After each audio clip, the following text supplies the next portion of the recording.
Chapter 190. Chi Yunfei immediately cheered and said, "Good, good, I'll ask him." While waiting for her reply, Lu Qing found Qin Roy's QQ and sent him a message. "Qin Roy, are you there? I have something to ask you."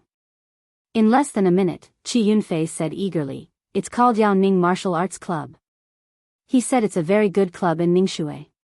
Brother Lu Qing, go and ask him, okay. Seeing that Qin Roy's QQ didn't respond, Lu Qing opened his address book and called him. After the classic ringtone, the phone was connected. Qin Roy was surprised and happy. "Cheng. Why do you suddenly want to call me? Are you back in Shushan?" "No, I have something to ask you." Lu Qing answered with a smile. "Have you heard of Yaoning Martial Arts Club?" Yes, I know. What's wrong? Did they annoy you?"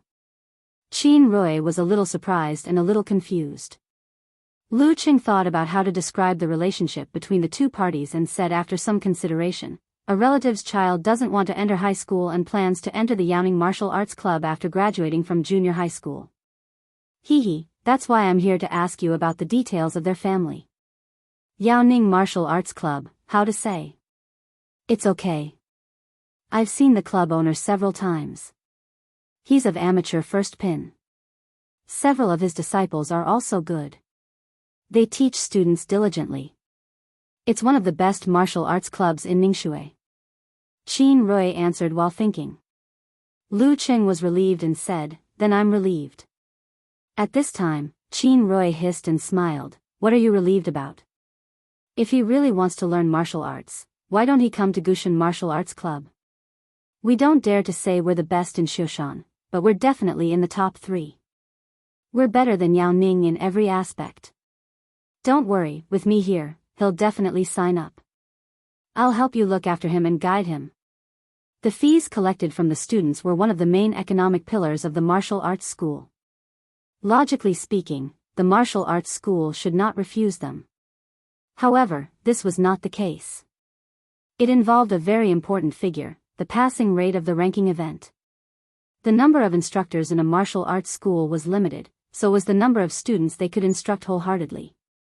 If they recruited students blindly, they would exceed this limit, which would lead to a serious decline in the teaching quality, which would worsen the passing rate of the ranking event.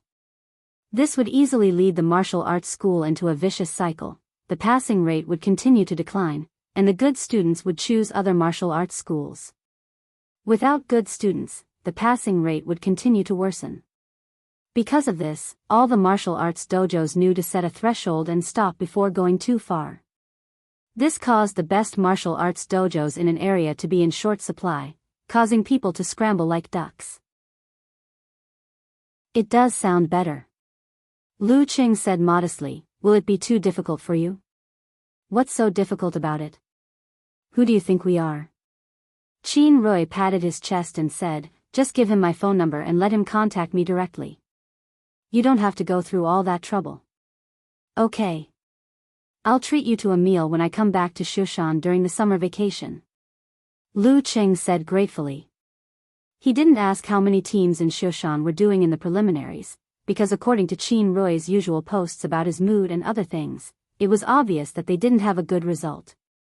As for Qin Roy himself, he was still some distance away from the amateur first pin, so he didn't plan to participate in the 2 amateur ranking events in the first half of the year.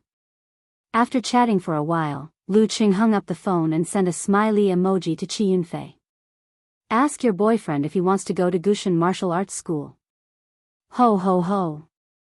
Chi Yunfei didn't know much about martial arts, so she casually replied. A few minutes later, she sent a shocked emoji. Who wouldn't want to go if he said he could? "Brother Lu Qing, do you really have a way?" According to her boyfriend's description, the places of Gushan Martial Arts School seemed to be very popular. Her cousin was just a college student, so how could he have any ability and connections? Did her uncle know someone in Gushan Martial Arts School? Lu Qing sent her his phone number. "Let him call this number. Qin Roy, an inner disciple of Gushan Martial Arts School, can help him sign up."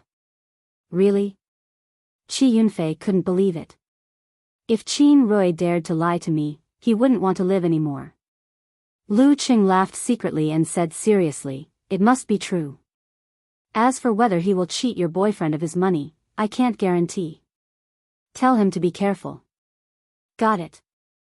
Qi Yunfei didn't send an emoji, as if she was anxious to let her boyfriend make the call. While waiting for the follow-up, Lu Qing resisted the sleepiness and began to browse the tourism projects around Songqing. He wanted to pick out the routes that Yan Jika might like and make a detailed guide, so as not to leave a bad impression on the girl. He was looking forward to it. He wasn't excited about the possibility of more intimate contact. Instead, he felt that traveling together, experiencing new and interesting things together, and uncovering some aspects that were previously suppressed due to being in a familiar environment together would strengthen their relationship and make them feel more at ease. According to talkers' sayings, a relationship needed to be managed. It was not something that could be done without doing anything once it was in hand. But if they were always cautious and careful with each other, sooner or later they would be tired. While comparing and analyzing the different routes, Lu Qing opened Taobao and bought several things in the shopping cart. Some were snacks for Yan Jika, and some were for him to show off his skills.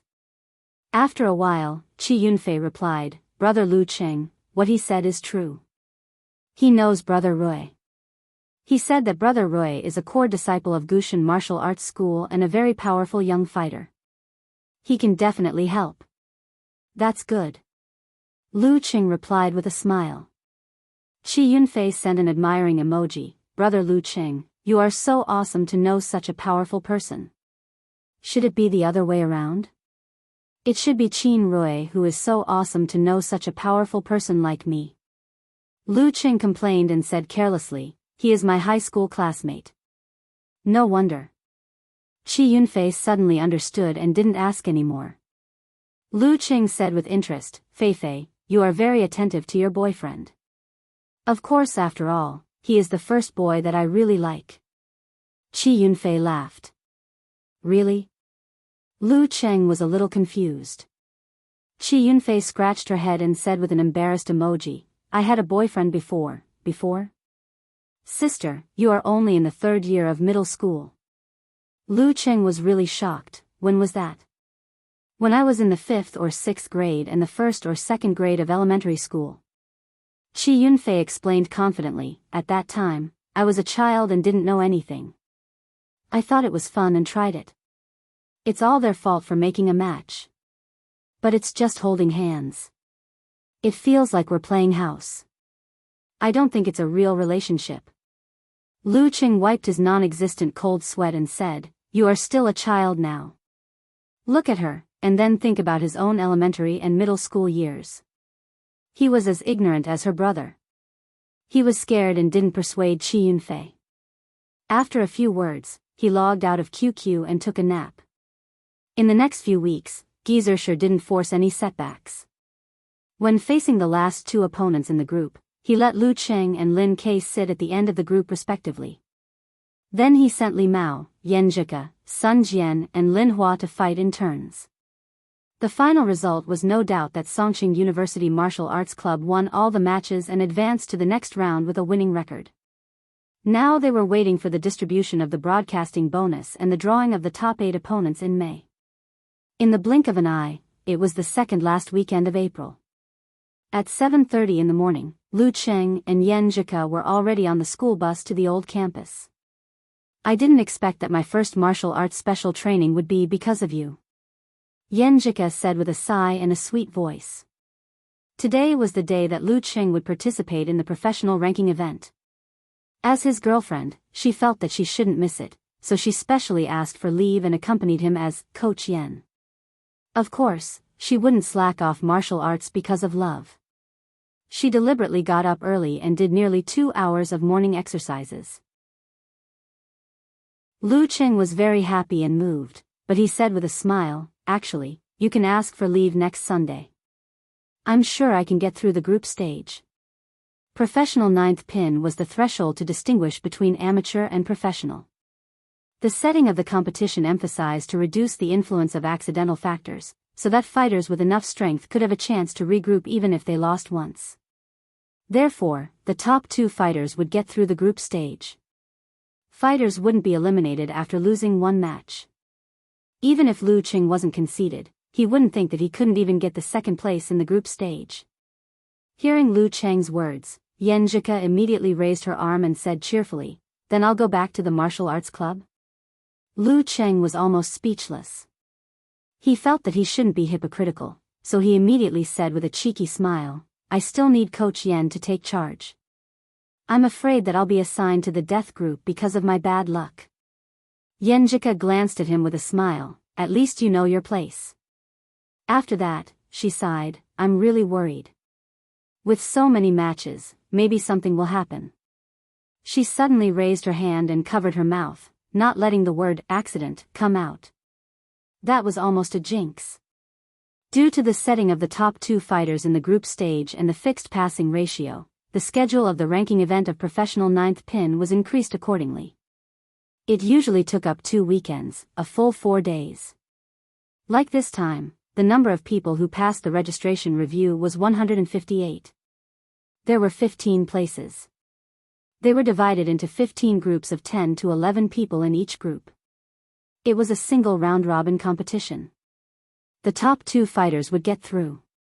According to the rhythm of 3 matches a day at most, the group stage would be finished on the morning of next Saturday or Sunday. Because one step was enough to become a professional, all aspects of the treatment would be improved substantially. Therefore, as long as the amateur first pin fighters' physical fitness hadn't deteriorated and they didn't have other things to do, they would often choose to try their luck. What if they encountered a good group and a good draw for the knockout round? Therefore, the number of people who signed up for the ranking event of professional 9th pin was quite large. If there were no restrictions, the number of people who passed would exceed the limit, resulting in a flood. Therefore, there was a qualification examination. The applicants had to submit proof that they had defeated at least 2 amateur first pin fighters in the past year. Lu Qing directly posted a video of him defeating a professional 9th pin fighter and passed smoothly. Seeing the girl covering her mouth in panic, Lu Qing was about to make a joke when he saw the flying eyebrows gorilla Chen Zhonghua carrying a luggage bag and stepping on the school bus. "President Chen, I thought you lived near the arena last night." He greeted him. Chen Zhonghua was still the president of the martial arts club in name. "Well, I have a few friends living there. I was afraid that they would take me there to relax." Chen Zhonghua smiled bitterly and found a seat. He didn't say anything and closed his eyes to rest. He was quite cautious. Compared with him, Lu Qing suddenly felt that he was too relaxed. When they arrived at the number 1 hall of Songqing Martial Arts Club, it was already crowded. There were fighters participating in the competition, relatives and friends cheering for them, and spectators who came specially to watch this kind of quasi-professional competition. After waiting in line for a few minutes, Lu Qing received the group information and started to read it with Yenjika's head. Zhao Baosen, Putua Martial Arts Club, Lu Xian, Bin branch of Songqing Police Station. They all seemed to be quite strong. After browsing once, Lu Qing said with a smile. There was no trace of embarrassment between his eyebrows. At another service desk in the number 1 hall, the strong and tough Zhao Baosen also received the group information. He read it carefully and his eyes suddenly froze. He blurted out, "Lu Qing." Lu Qing of Songqing University Martial Arts Club. Lu Xian, who had changed out of his police uniform, didn't hurry to read the group information. After wandering to a quiet place, he picked up the paper and glanced at it habitually. Lu Qing, Songqing University Martial Arts Club, clatter. Lu Xian's fingers holding the edge of the paper became like iron hooks. Zhao Baosen practices 8 trigrams palm and crane shape on the side. Yenjika said in a clear and soft voice. Lu Qing didn't dare to be careless, so he started to discuss with his girlfriend seriously. At this moment, he heard his name on the radio. Lu Qing of Songqing University Martial Arts Club, please come to the service desk. Lu Qing and Yenjika looked at each other, both dumbfounded. Putting away their phones, they left their seats and went to the nearest service desk. "Hello, I'm Lu Qing of Songqing University Martial Arts Club. What can I do for you?" Lu Qing asked politely. The staff was a girl with a round face. She looked at Lu Qing deeply and said, "Your opponent in the morning match forfeited." Forfeited? Lu Qing was stunned for a moment. Before he could answer, he heard the staff member continue. "Your opponent in the afternoon and evening also forfeited." In the corner of the number 1 hall, Zhao Baosan covered his face with both hands and let out a long sigh.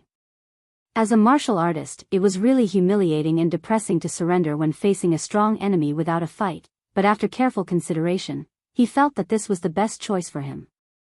Everyone had witnessed the strength of Lu Qing from the Songqing University Martial Arts Club. They all knew that he was one of the best among the professional 9th pin fighters. It was widely acknowledged that he had already secured a place in the martial arts competition. If Lu Qing were to face him as an amateur who had not yet entered the professional level, it was easy to imagine how low his chances of winning would be. In such a high-density and high-intensity competition, there was no point in fighting against such a strong opponent who had almost no hope other than wasting time and energy. There was even the risk of minor injuries and residual effects. Since that was the case, it was best to strategically give up, save some energy, and fight for second place with the contestants behind him. That was the most rational and sensible decision. Almost at the same time, the fighters who received the group information all had the same idea. With Lu Qing's abnormal physical strength, it didn't matter if he had gone through a tough battle or not. They might as well make a decision as early as possible and completely cut off their escape route so that they could fight with their backs against the wall. Forfeit? It was hard for Lu Qing to describe his current mood. Winning without a fight was definitely something to be happy about. However, he had come all the way here with great difficulty and had a serious discussion with his opponent. In the end, his opponent had given up on the spot, causing his fist, which he had clenched with all his strength, to miss. "Did they forfeit all the matches or just my match?" he asked subconsciously. He knew it was very common for fighters of professional 9th pin to forfeit in the ranking event, but it usually happened in the second week. Some fighters would get hurt because of the high-intensity fights, while some would lose more than 3 matches in the first week and feel hopeless, so they didn't bother to waste time coming here again. The staff said with a professional smile, "They only forfeited the match with you." Before her voice died away, she glanced at the new message that popped up on the computer screen in front of her. She was surprised and looked at Lu Qing as if he was a monster. Your 3 matches tomorrow have also forfeited. What the hell is this?" She had been working in the martial arts club for 3 years, but this was the first time she had encountered such a thing. Just the mention of a name could make a lot of fighters forfeit automatically. Yan Jika listened with eager eyes and couldn't help but chuckle. "Qing, I suddenly remembered 2 sentences that I read before." "What are they?" Lu Qing held back his disappointment and asked curiously. "Make the enemy flee at the sight of you, and a certain name can stop children crying at night." Yan Jika answered with a smile. Lu Qing exhaled and didn't know whether to laugh or cry. "I think so. But I'm still not used to winning just like that." He paused and looked at the girl. "Where are we going next?" Yan Jika answered solemnly, "You're right. Back to the martial arts club for special training, of course." "Ah." Lu Qing was stunned. Yan Jika burst into laughter. "Since you don't want to go back, I'll invite you to a date. Anyway, I won't go to the hotel with you. You don't need to rest." "Okay." Lu Qing turned from being stunned to being happy. But he felt a little heartache because he had to pay for the rooms he booked. Why did those guys give up their rights for no reason? Although he was about to get 20,000 yuan, he still saved as much as he could and was only generous to his girlfriend. After confirming the itinerary, he turned to the staff and asked, "Can you inform me in advance if my opponent forfeits next week's match?" He didn't want to waste another trip on Saturday. Although this could give him more time to date with Ku, he felt guilty that she always asked for leave and delayed her martial arts and learning. He didn't need Empress Dowager to pressure him. "Sorry, we have no choice. We can only inform you if someone forfeits, right?" The round-faced girl replied with grievance. Next week, although the number of forfeitures would increase, it didn't mean that Lu Qing wouldn't have opponents willing to challenge him in the group stage. After all, at the final juncture, some people might be only one win away from qualifying, while others were hopeless and were willing to fight strong opponents to gain experience. Okay. Lu Qing could only accept this reality helplessly. It was a reality that others yearned for. On a Saturday in the last week of April, Lu Qing received the notice in advance that his opponents in the morning and evening had forfeited, so he went to the competition venue after the special training of the martial arts club. After waiting for nearly 2 hours, he spent more than a minute and easily defeated a challenger. The next morning, his opponent had already given up because of the injury in the previous match. After letting him do the same low-intensity training, he and Yan Zhika went to the No. 1 hall of Songqing Martial Arts Stadium to wait for the result of the draw. After one more match, he would be a certified professional 9th pin fighter. While waiting, they saw Chen Zhonghua, who couldn't hide his tiredness. "Are you okay?" Lu Qing asked. He had congratulated this teammate who was about to become the former president in the morning for winning the second place in the group. Chen Zhonghua exhaled and his expression was unprecedentedly solemn. "I have to bear with it. Besides, look at the others. Most of them are in the same condition as me. If their luck is not too bad, they won't waste the hard work of half a year." Sensing Chen Zhonghua's seriousness and expectation, Lu Qing didn't want to say anything more in case it would affect the mood of others. So he withdrew his gaze, held Yan Zhika's hand and looked at the big screen, waiting for the result of the draw.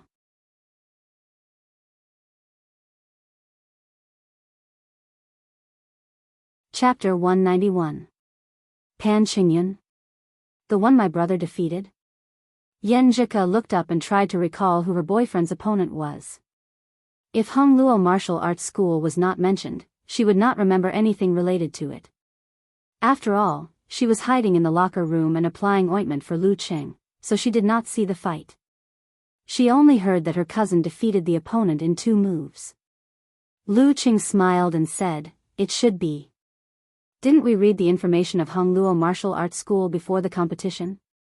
I always remember that they have a main force called Pan something. It's probably him. Then he's improved really fast. He was just an ordinary amateur first pin when he competed with us. Now he's qualified in the group and has the strength of a quasi-professional in less than 3 months." Yan Zhika said with some envy and some emotion. The actual combat training in the preliminaries has helped him a lot. It was a pity that she had only fought 5 matches for 3 times. Maybe his luck was better in the grouping? Lu Qing answered casually. He did not have any hope of advancing from the group in the preliminaries, so he did not care about the details of other matches. At most, he just glanced at the results.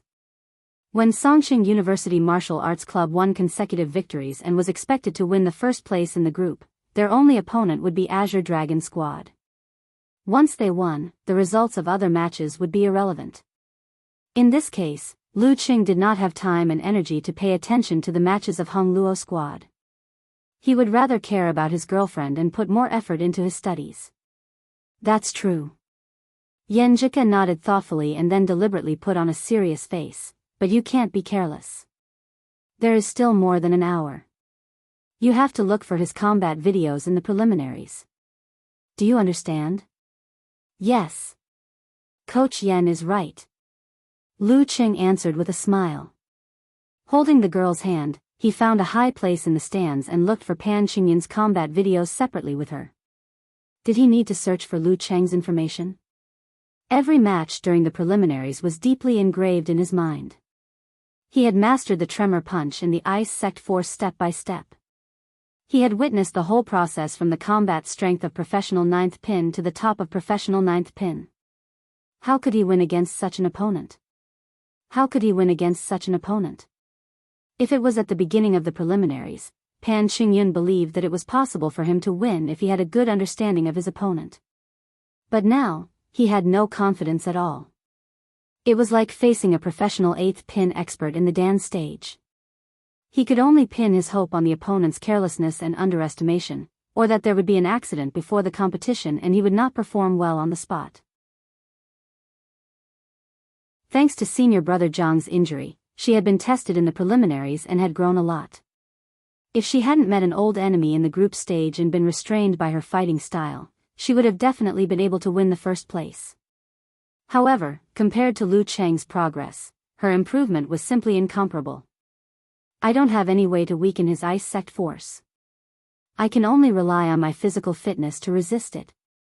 Even if I face Tremor Punch, I won't be able to take more than 2 or 3 hits. Pan Qingyun exhaled and returned to normal. Since he had come this far, he could not give up the professional 9th pin certificate that was so close at hand. Especially last year, many competitions were held in Songcheng and its surrounding areas, which allowed many fighters to pass the examination. As a result, there were 15 places for fighters of professional 9th pin. For those with strength, this was a rare opportunity.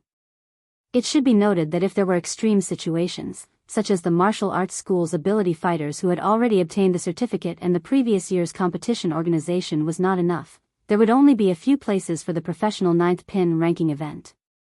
In the past few decades of ranking events, the most extreme situation in Songcheng was when only 20 fighters passed the examination to compete for 2 places.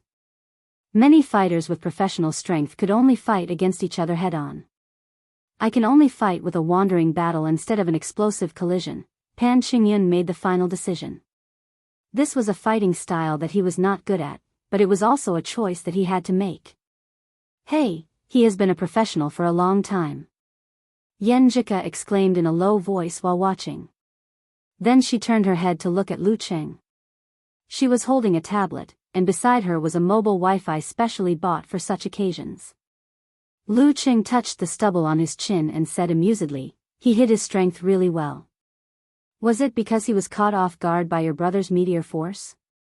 If it were before, he would have been on guard when he knew Pan Qingyun's real strength.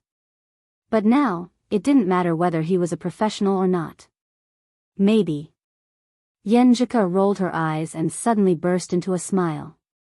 She said with a laugh, "Pan Qingyun might have wanted to catch my brother off guard, but he lost before he could do anything. He must have felt very depressed and wronged."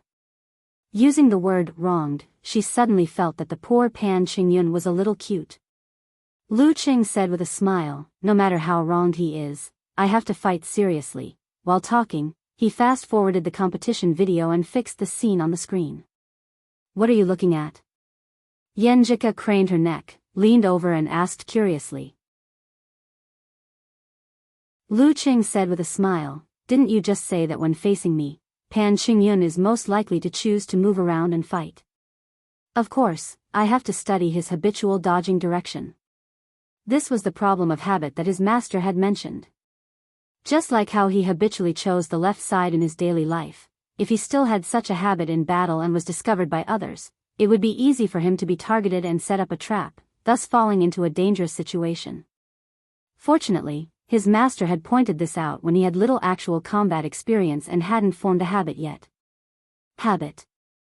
Yenjika's lips slightly opened and she suddenly understood.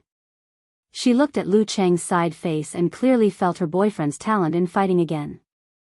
"I also have to pay attention to my own habits." She opened her eyes wide and looked at Lu Cheng's phone screen. "Did you find anything?" "Of course." Lu Cheng said with a little complacency. When given the choice, Pan Qingyun dodged to the right at least 8 times out of 10. "Cheng." Yenjika suddenly called out in a crisp voice. Lu Cheng looked at her sideways and said blankly, "What?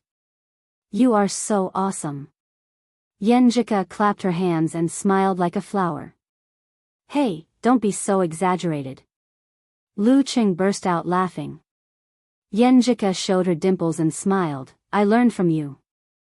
At 3:30 in the afternoon, Lu Cheng stepped into the arena and stood on both sides of the referee with Pan Qingyun. "To be honest, I didn't expect you to be a professional." He sighed with emotion.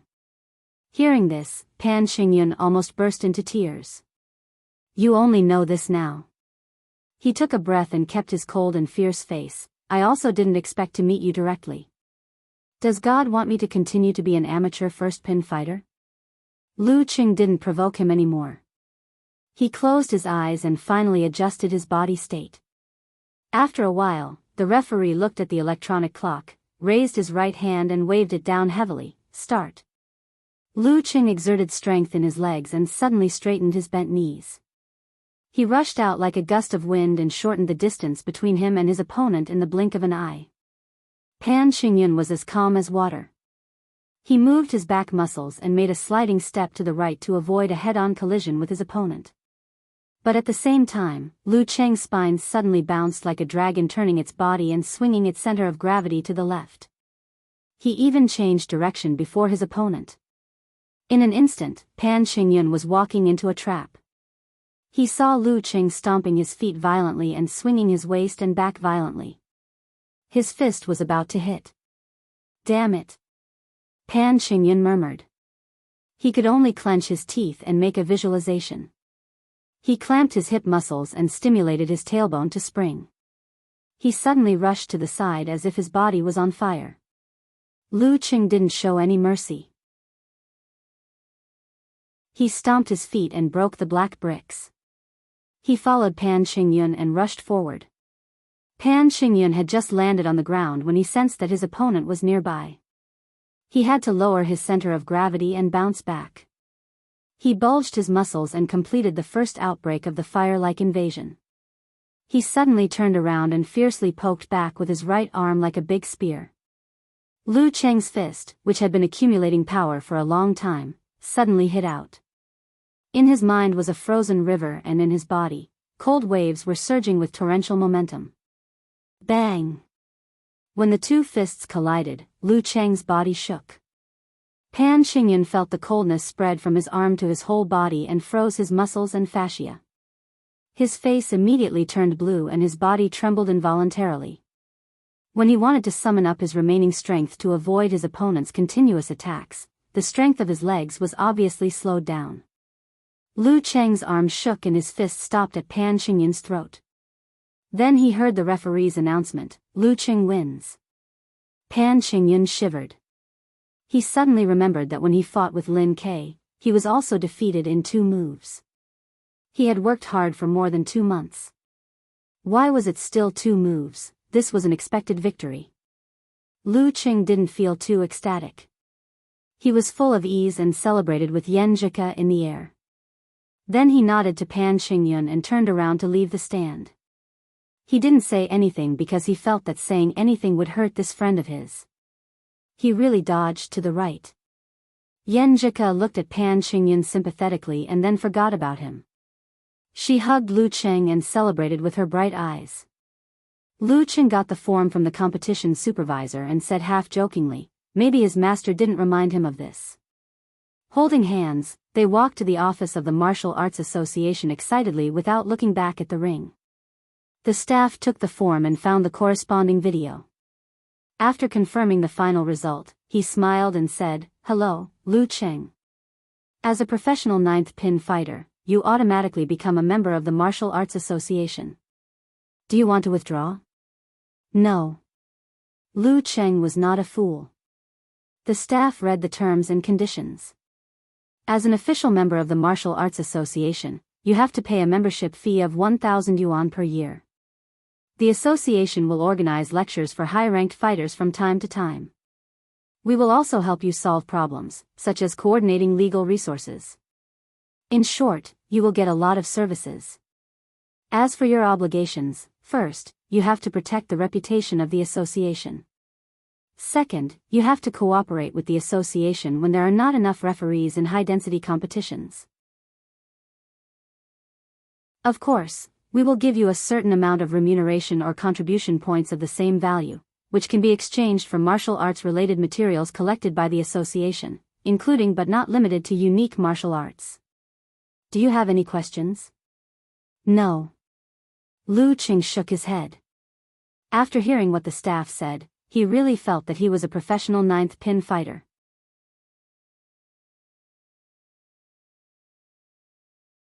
Chapter 192. After paying the membership fee and taking the photo, Lu Qing successfully received the certificate of professional 9th pin. His rank could be checked on the official website by his name and number.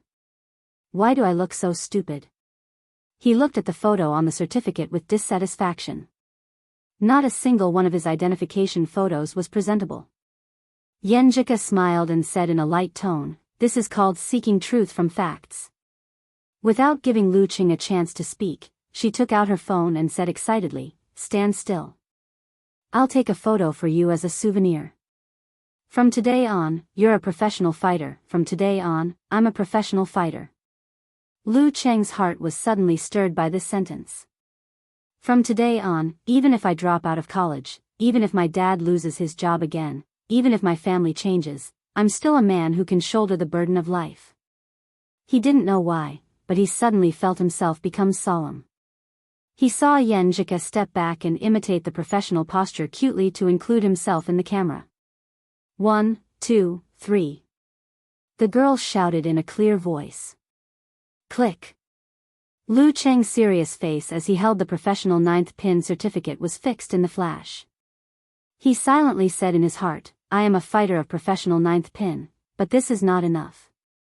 If I want to shoulder Ku's life and make her live a better life, the state of Danqi is the most basic. Professional 8th pin is the most basic. Among the tens of millions of people in Songqing, including the police department, martial arts schools, martial arts clubs, professional clubs, medical and security companies closely related to martial arts, there were no more than 70 or 80 mighty ones of Dan's stage, including the old and the young. Those who could enter this category were definitely the elites of the elites. There were two ways to obtain the certificate of professional 8th pin. One was to form a big Dan and generate qi from the body. As long as a fighter entered the state of Danqi, he could get the certificate directly after verification. The other way was to submit the information of the fighter who had defeated an 8th pin master and be promoted through the ranking event. This kind of case was rare, but not rare because of the existence of supernatural abilities. Therefore, Songqing might have 7 or 8 newly advanced rank 8 martial artists in a year, or maybe none at all. On average, there were about 4 martial artists per year. Some of them came from martial arts schools and entered the military, not staying in the city. Some of them went to cities like the capital, Huahai, or the Shangqing sect, Daxing Temple, and other sections. They would come into contact with martial artists of the same level or even higher ranks to hone themselves and pursue higher and further martial arts goals. Lu Cheng's current goal was to join their ranks. This was the only way he could face the Empress Dowager and the others with confidence. One more. Cheng, don't be so serious. Smile. Yan Zhika seemed to be happier than when she got the certificate herself. Looking at her, the corners of Lu Cheng's mouth curled up. His solemn mood quickly faded away, and his mood became cheerful again. Next up was the long-awaited May 1st trip. At the beginning of April, his travel guide had been approved by Yan Zhika. In just a few days, it was April 30th, Geezer sure did not disappoint and gave the special training trainees a holiday, allowing them to tidy up their tired mood after a long period of perseverance. They were ready for the bonus distribution and the draw results of the knockout round after the holiday. After the last class in the afternoon, Lu Qing had a quick dinner with Yan Zhika and went back to the dormitory. He checked his luggage again to make sure he didn't forget anything.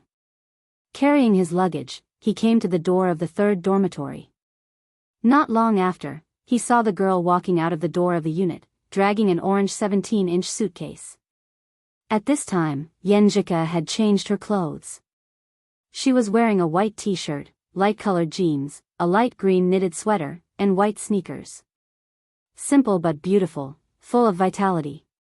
Lu Cheng was not stingy with his loving eyes. He took the suitcase from the girl, held her hand, and said in high spirits, "Let's go." Yan Zhika covered her mouth and smiled, turning her head away. "I don't want to talk to this pompous guy." They didn't go to the bus station. Because of the holiday, there was a long line. Without waiting for more than half an hour, they couldn't get on the bus. Of course, Lu Qing wouldn't let such a beautiful trip be overshadowed. He had already booked a car through the software. He didn't care about the extra money. When they went out of the school gate, the car was already waiting for them. Lu Qing hurriedly put down their luggage and sat beside Yan Zhika. Just as he closed the door, he suddenly heard his phone ring. He picked it up and saw it was a call from Jiang Fei. Fatty Jiang? He picked up the phone in confusion. Jiang Fei's familiar voice came from the phone. Cheng, I'm coming to you. Ah. Lu Cheng was confused. Yenjika also looked over curiously. Isn't it the May Day holiday? I don't want to stay in the dormitory and play games all the time, so I want to come to you and play in Songqing for a couple of days. Jiang Fei said excitedly. Lu Cheng looked at Yenjika, who was at a loss, and laughed. Fatty Jiang, can't you tell me this a few weeks in advance? I'm not in Songqing now. Of course, even if you told me in advance, I wouldn't stay in Songqing. This was really typical of Fatty Jiang. He would do whatever he wanted to do. Damn, Cheng, are you still my brother? Jiang Fei was annoyed and amused. Shouldn't you turn back immediately after receiving my call? I say, where are you going? Can you take me with you? Is it fun to be a third wheel? Lu Cheng cruelly rejected Fatty Jiang. Are you kidding me? How could I be a third wheel when I'm traveling with two people? Third wheel. Jiang Fei wasn't a fool. He immediately realized. You got her? You can go on a trip with her? Hee hee. Lu Cheng could only reply with a laugh. Wow, you're awesome. Among us, you're the first to get out of being single. Jiang Fei said with envy and emotion. When are you going to introduce me to sister-in-law? You know her. Lu Cheng said quietly. But he smiled and said, when the time comes. This kind of thing must be asked for the opinion of the master in advance. He couldn't make the decision without permission. Okay, I won't bother you anymore. Teach me a thing or two. I want to find a girlfriend too. Jiang Fei wailed and hung up the phone. Yenjika, who had been watching with a smile, asked Jiang Fei. She had heard Lu Cheng mention this high school buddy of his several times. Yeah, he wanted to come to Songqing for fun for no reason, but I heartlessly rejected him.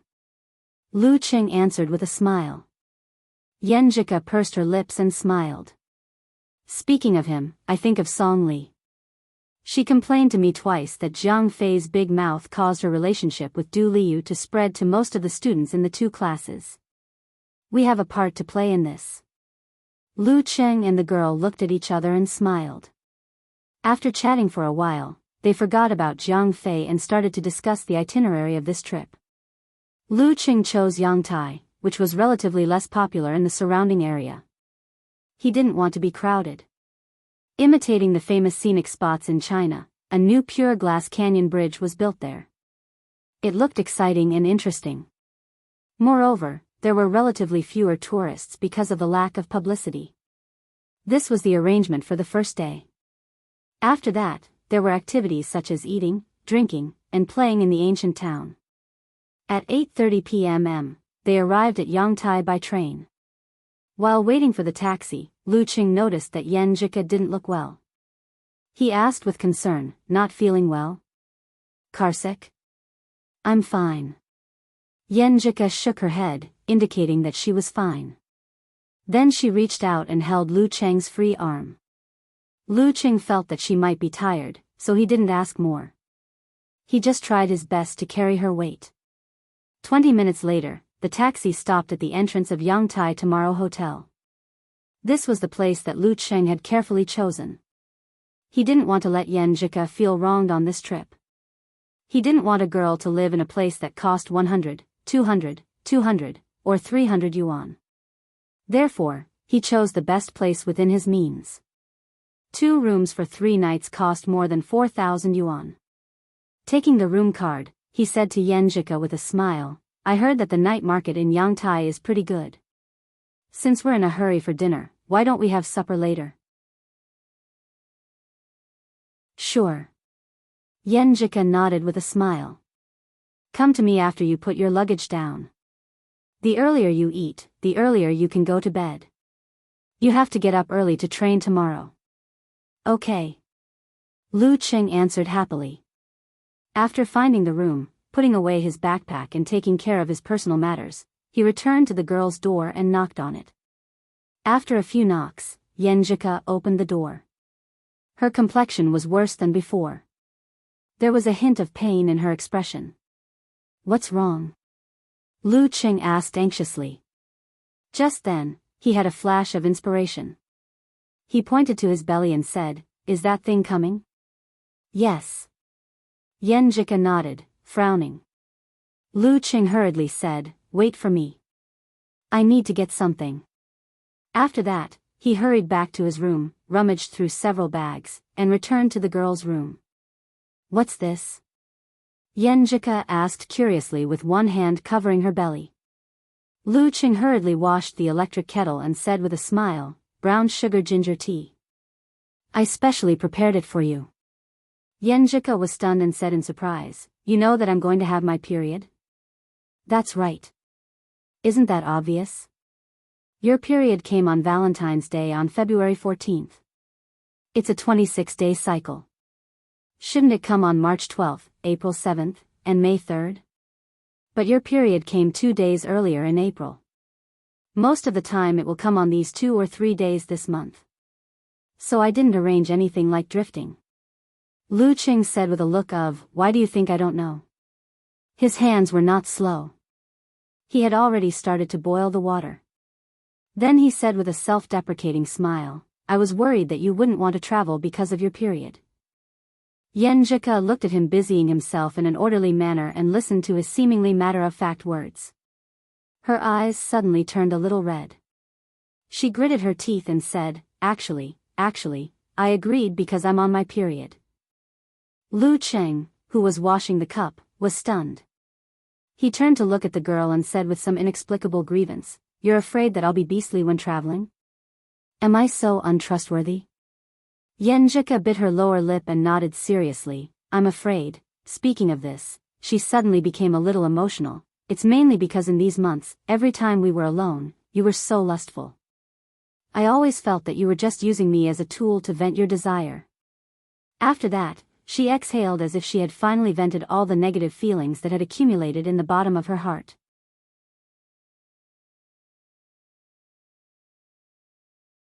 Chapter 193. While washing the cups, Lu Qing was waiting for his girlfriend to be moved by his thoughtfulness. He didn't expect to be greeted with such words. For a moment, he was confused, wronged, and a little confused. If I were to use you as a tool to vent, then why do I have to endure so much pain every time? If I were to use you as a tool to vent, then why do I have to test your attitude every time before I dare to take a step further? He turned his head and saw the complicated emotions in the girl's eyes. Then he took a deep breath and tried to calm himself down so that his explanation wouldn't turn into a dispute. "How could I use you as that kind of tool? Don't I dare to continue every time only when you don't object? If you don't like it, you can tell me. You can just show it. I can definitely hold it in and won't force you." When he said the last sentence, he felt that he couldn't control his emotions and was a little agitated, so he kept repeating the words, "Calm down," and "communicate." Yenjika seemed to have calmed down and wasn't as agitated as before. Her nose was a little blocked, and she said anxiously, "That's not what I mean. I mean, every time we are alone, you act like your mind is full of that kind of thing. You act like you're always thinking about that kind of thing. You act like you're always thinking about that kind of thing. You act like you're always thinking about that kind of thing when we're alone." Her words were a little messy, but she didn't look away. She looked straight at Lu Qing, pursed her lips, and said, "Sometimes, I'm not very willing, but I feel that you like it very much. I'm afraid that you'll be disappointed and unhappy, so I still cooperate with you." Speaking of this, she paused and sniffed. Her eyes became a little redder. To be honest, Lu Qing felt a little disappointed and hurt in his heart. But when he heard Yenjika's words, he felt her grievance, her tolerance, and her concession. Immediately, most of the emotions in his heart dissipated. He seriously examined his performance during this time. It seemed, probably, that he always unconsciously let the two of them be filled with hormones when they were alone. He exhaled the turbid breath just now and said, "You mean you don't like it every time? You mean I act like I'm only thinking about that kind of thing? You hope that we can do something else when we are alone? Cool, if you don't like it, you must show it. Although I'm more attentive in other aspects, I'm not that sensitive in this kind of thing. If you don't say it or don't object, I'll think that you like it very much." As he said this, he felt a little funny and a little bit sentimental because he remembered a sentence by Little Ming. Sometimes, a girl's willing is liking, and sometimes not liking, but sometimes their willingness doesn't necessarily mean they don't like it. Yes, not. It. 2. Take it slow. Wait for me. Take it slow. Wait for me. Seeing Yan Jika like this and hearing her words, Lu Cheng's remaining emotions completely disappeared. He pursed his lips and promised seriously, "I'll control myself. I'll wait for you." While the electric kettle was turning on, he put down the cup and took a step forward. He took Yan Jika's hand and pulled her into his arms. He didn't kiss her, but just wanted to hold her quietly. Yan Jika hugged his back and buried her face in his shoulder. After a while, she said softly, "I'm sorry, but I'm sorry. When I was at the ranking event, I was actually very touched and happy to see that you could endure for me. However, you always acted like you were thinking about that kind of thing, which made me a little confused. I thought that since I was on my period, I could take the opportunity to see your reaction. I wanted to see if you were disappointed, depressed, indifferent, or something else. In the end, you already knew and didn't feel disappointed at all. You even tried your best to take care of me and even prepared ginger tea. I feel a little guilty. I feel that I misunderstood you, so I plucked up the courage to tell you my thoughts and communicate with you. Don't let these things hurt our relationship bit by bit." She raised her head. She was a little embarrassed and couldn't bring herself to say it, but she still pursed her lips and looked at Lu Cheng earnestly. "Cheng, I'm sorry. What I said at the beginning was a little harsh. No, it's not what I really think. It's just that I've thought about a few expressions just now, but I felt that they were either too tactful or too coquettish. I couldn't let you know my attitude clearly. I was afraid that you wouldn't take it seriously, so I said those words. You don't need to apologize between us."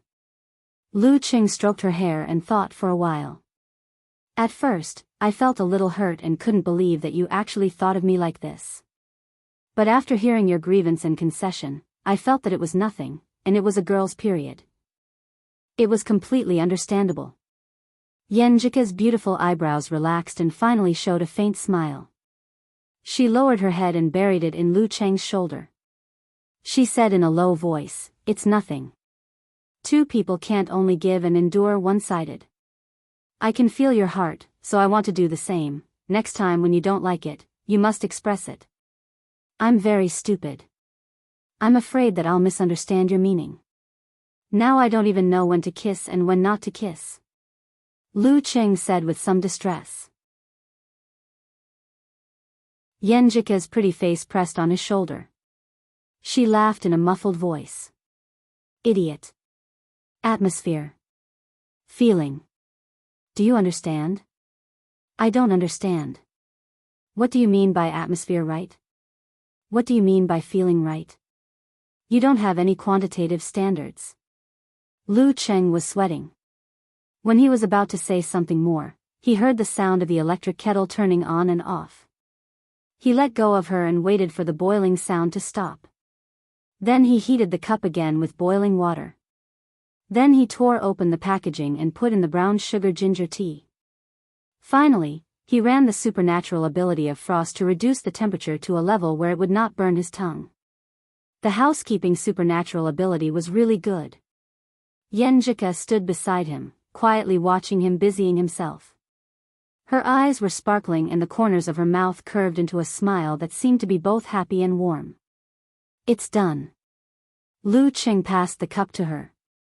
Yan Jika took it with both hands and sat on the edge of the bed. She closed her eyes and took a deep sip. Then she smiled and said, "I've always heard about this kind of tea. But I don't like the taste of ginger. So every time I put it in the shopping cart, I didn't buy it." "Ah, did I pick the wrong one?" Lu Cheng asked with some annoyance. Usually when they were eating, he would pay attention to the girl's habits. When he found that she didn't reject the ginger in the dishes and soup, he thought that she would accept the ginger tea. But this kind of thing couldn't be asked directly. That would be the end of the surprise. Yenjika smiled and took another sip from the cup. Her cheeks were rosy because of the heat. She looked to the side and said calmly, "You're right. Now I like it. I like the boy who cares about my period. I like his carefulness when he's busy. I like the way he tolerates my stubbornness and willfulness. That's good." Lu Qing breathed a sigh of relief and sat beside Yenjika. He thought for a while and said, "Ku, I need to talk to you about two things." "What is it?" Yenjika blinked and looked at him. Her eyes were still a little red. Lu Qing chose his words carefully and said, "You said that my reaction was too big and scared you. But this is my instinct.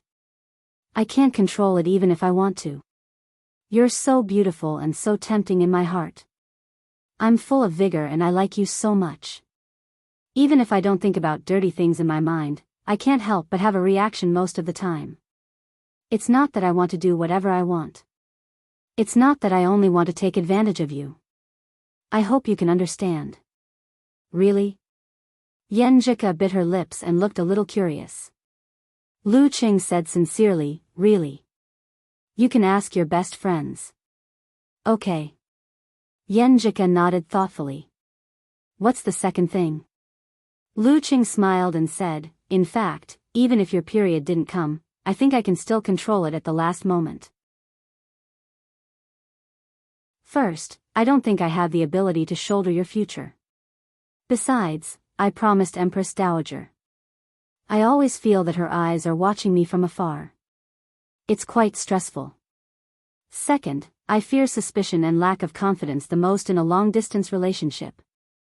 I want to show you that even in front of the girl I love, I can still control it if no one stops me. Not to mention those flirtatious bitches out there.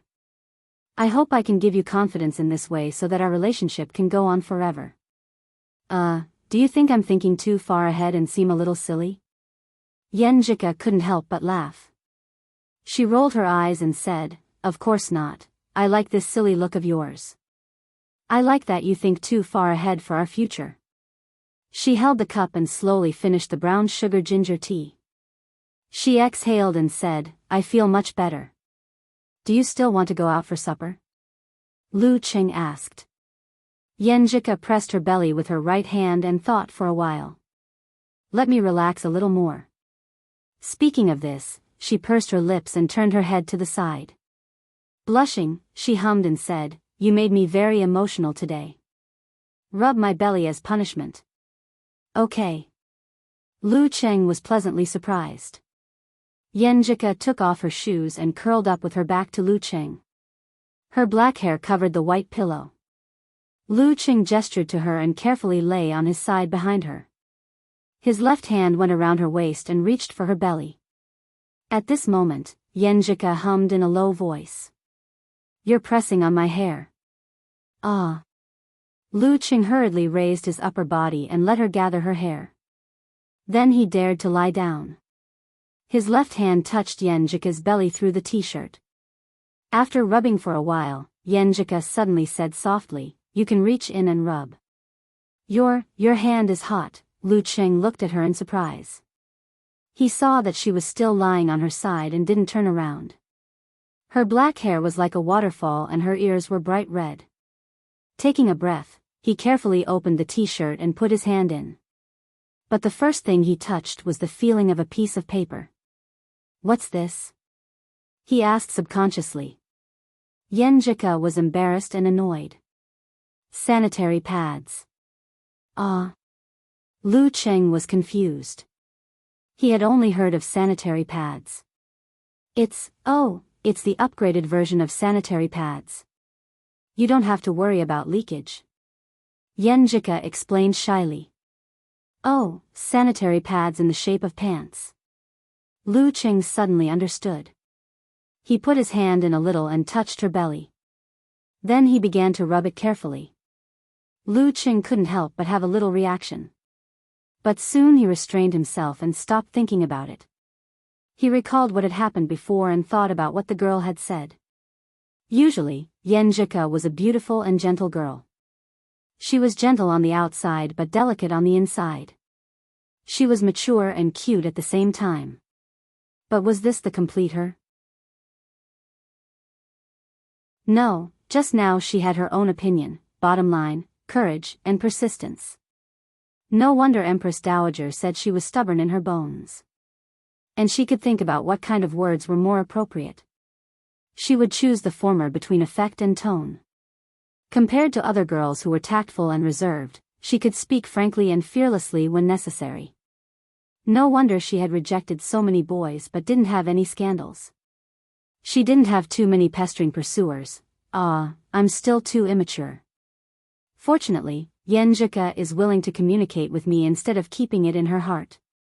It would be troublesome if a small problem became a big problem. While rubbing, he heard Yenjika's breath become long and steady.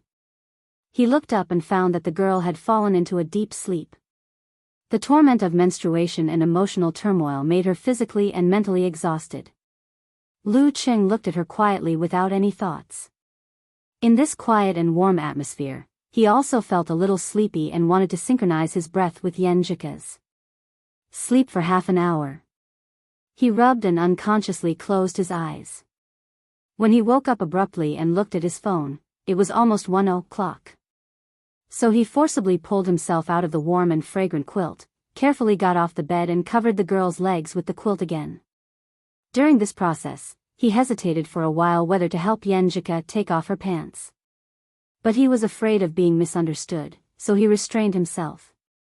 He turned off the light and tiptoed to the door. What time is it? Suddenly, Yenjika, who had lost the warmth on her back, asked in a daze. Lu Qing stopped and turned back. It's almost 1 o'clock. Yenjika turned on the bedside lamp and struggled to get up. She sleepily walked to the suitcase and took out a set of pajamas and a bag of things. When she passed by Lu Qing and entered the bathroom, she lowered her head and said in a low voice, "You can sleep here tonight. You can't sleep if you keep going back and forth. And you can continue to rub my belly." "Yes, rub your belly." Lu Qing looked at her in surprise and saw the girl's face as red as blood. She closed the door of the bathroom with a bang. Sleep with her? Lu Qing was stunned and immediately felt a strong surge of joy. Although he couldn't do anything, he always felt that it was very good. Yenjika changed into her underwear, washed her face and brushed her teeth. She walked out of the bathroom and didn't dare to look at Lu Qing. "Go wash up. It stinks." Lu Qing laughed and cleaned himself up after a while. When he returned to the room, Yenjika was lying on her side again with her back to him. Her body was completely buried in the quilt. Her black hair was like a cloud, setting off her small oval face. Under the dim bedside lamp, everything was so warm. Lu Qing held his breath and came to the bedside. He hesitated for a while whether to take off his pants. But in the end, he carefully took them off, pulled the quilt and got in. A burst of fragrance hit him. He took a breath and lay down cautiously. Then he heard the girl moan again. "You are pressing on my hair." "This." Lu Qing was confused. Why does this always happen? In the future, when we vote for the most words between a man and a woman lying on the bed, if the woman has long hair, I will definitely choose, "You are pressing on my hair." He raised his upper body again and tucked Yenjika's hair back. Then he turned off the bedside lamp and lay on his side. He put his left hand around her waist and stretched it to the same place, continuing to massage. Under the quilt, the girl's thin pajamas assaulted him. Lu Qing couldn't help but have a reaction again. I will hold it back. It's instinct." Lu Qing felt the girl's body stiffen and hurriedly explained. Yenjika didn't turn around and said in the quilt, "I believe you, I believe you." Hearing these 4 words, Lu Qing suddenly felt that his previous efforts were worth it. His eyes became hot and he massaged more carefully. The two of them chatted casually. Soon, Yenjika fell asleep again. Lu Qing concealed his spirit and qi and fell into a deep sleep soon after. At 5:30 in the morning, he woke up naturally. He saw the dim light from outside and saw the soft body in his arms and the sweet fragrance. It was an indescribably beautiful picture. He resisted the throbbing and struggled to leave the bed of warmth. He didn't want to wake the girl up, so he planned to go back to his room to wash up. At this moment, Yenjika felt his departure and turned around subconsciously. However, she didn't catch him. She opened her eyes in a daze and said slowly, "You are up?" "Yes." Lu Qing knelt on the bed, lowered his head and gently kissed her lips. Yenjika raised her hands and put them around his neck. She muttered, "I haven't brushed my teeth yet." Hearing this, Lu Qing laughed secretly. He lowered his head again and kissed her deeply without any lust.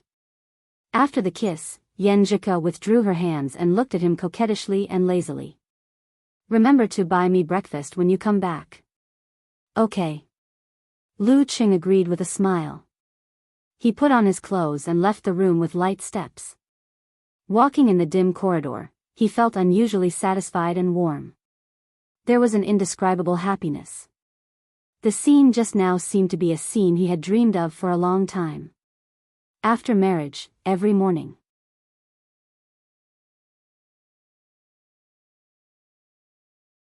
Chapter 194. Back in his room, Lu Qing put on the navy blue Longhu Club martial arts suit and put in his cell phone and room card. When he was about to go out, he turned around and walked to the bed. He took out his wallet, took out 2 $100 notes and put them together with the room card. Although it was convenient to pay by mobile phone and sometimes it didn't matter if he didn't carry money, he was traveling and didn't know what was going on. It was better to carry some money in case of an accident. When he went downstairs, the fresh and refreshing air came into his nose. Lu Qing took 2 deep breaths and felt comfortable both physically and mentally. He identified the direction in the morning mist and jogged slowly to the road on the right according to the map he had read before. After passing through 2 streets, he arrived at a temporarily empty and quiet square. He found a corner and got into a stance to practice pole standing. Starting from yin and yang, he focused on the inner practice of thunder roar zen. He visualized the thundercloud in his mind, which affected the muscles in his abdomen and brought out a rhythmic low rumble of thunder from his throat. The muscles all over his body followed the rhythm, sometimes tightening, sometimes exploding, creating a slight vibration inside to temper his bones, marrow, blood, and organs. Compared to the time when he faced Imo Zizong's elephant trumpet, his bone marrow was condensed and his blood was running like a big river with vigorous vitality, washing and polishing every part of his body. Thump, thump, thump. Lu Qing slightly controlled his heartbeat, making it sometimes intense and sometimes slow, so as to influence other viscera. Combined with the thunder vibration, they completed the wriggling together. This was the sign that his martial arts had been practiced into his bones and was about to be practiced into his body. At that time, he would reach the peak of body refining and be able to integrate his internal and external forces into one. He would be able to control the muscles and bones that he couldn't control in the past and do all kinds of things that ordinary people found inconceivable. For example, when he reached the Danchi stage, he could cover his ears by himself. He had been training like this for nearly 50 minutes. The bright moon in the sky finally disappeared and the morning sun shone down, illuminating the darkness and dispelling the thin fog. At first, Lu Qing was the only one in the square, and all was quiet. Later, morning trainers of all ages and ages started to appear one after another. The low rumbling sound of thunder came from Lu Qing's body, attracting the attention of all the men and women who passed by him. Those who were more experienced changed their expressions slightly, their eyes filled with awe and yearning. Prolonged training was harmful to the body. The sound of blood flowing in Lu Qing's body gradually slowed down. His wriggling abdomen also gradually stopped. In the beginning, he could only train for 20 minutes. Now, he could train for 48 minutes. It was enough to show the improvement of his body and the strengthening of his bone marrow, blood, and organs. Opening his eyes, he slowly began to practice the training routines, from 24 blizzard strikes, to big and small hand wrap, and then to Thunder Roar Zen, and mainly allocated his time to the latter. Thunder Roar Zen didn't seem to pose any difficulty to him after he started practicing it. But when he started practicing it, Lu Cheng had new feelings and experiences every day. He had unearthed a lot of hidden meanings. Only recently did he feel that he had reached a higher level. However, he underestimated the difficulty of combining Thunder War Zen and Frost Force. After more than a month, he barely touched the threshold of the killing move, Severe Warning. Lu Cheng wasn't anxious about this. His body hadn't reached the peak of body refining, so he couldn't rush other things. Moreover, according to his master, Severe Warning was a simplified version of physical invulnerability moves, so it wasn't easy to master. After practicing one round, due to the limited environment and the crowd, he didn't practice his moves. Instead, he stood still and practiced Ice Mirror again. Combined with the inward vision brought by the Jin Dan, he tried again and again, but the result was no surprise. He failed shamefully every time. But during this process, his eyes, ears, mouth, nose, soul, spirit, and other senses were gradually transforming. At 7:40, he exhaled a mouthful of turbid air, put away his stance, wiped his sweat, and walked back along the road where the street lights were out.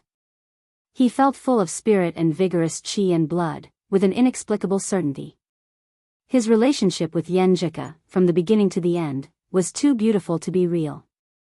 It always made him feel insecure, like it was a dream, and when he woke up, everything would be gone. But after the emotional communication last night, he realized that a lot of the beautiful things were exchanged for by Yen Jika's obedience, compromise, and tolerance.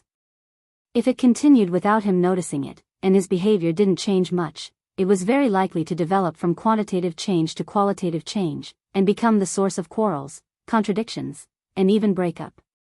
Cause words last night were a little hurtful, but because of this, he remembered it clearly. Every time he thought of it, his heart would tighten and he would shiver.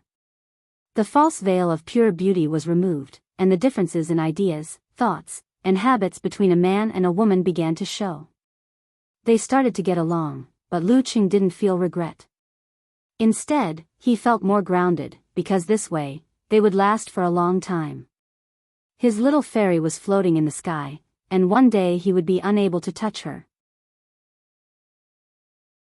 When she turned back to Yen Jika and fell to the ground, she would be the girl he could live with.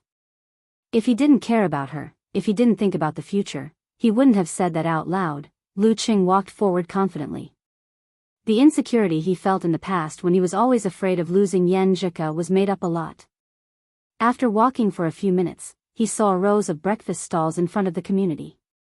They were steaming and giving off the smell of life. What should I eat? What should I buy for Ko? Lu Cheng looked around and chose a noodle stall first.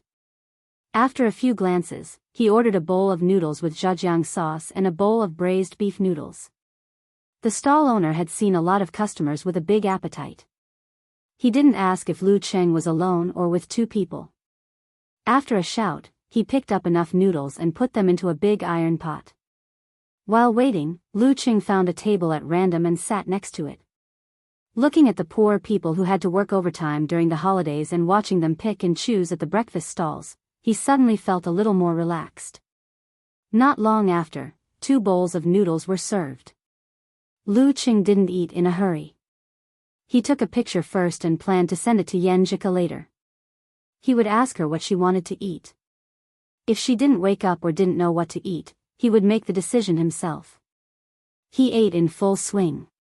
He felt that this stall had a lot of ingredients. The stewed beef was very soft, and the sauce was very fragrant. Except for the quality of the noodles, it was good. He finished the 2 bowls of noodles quickly.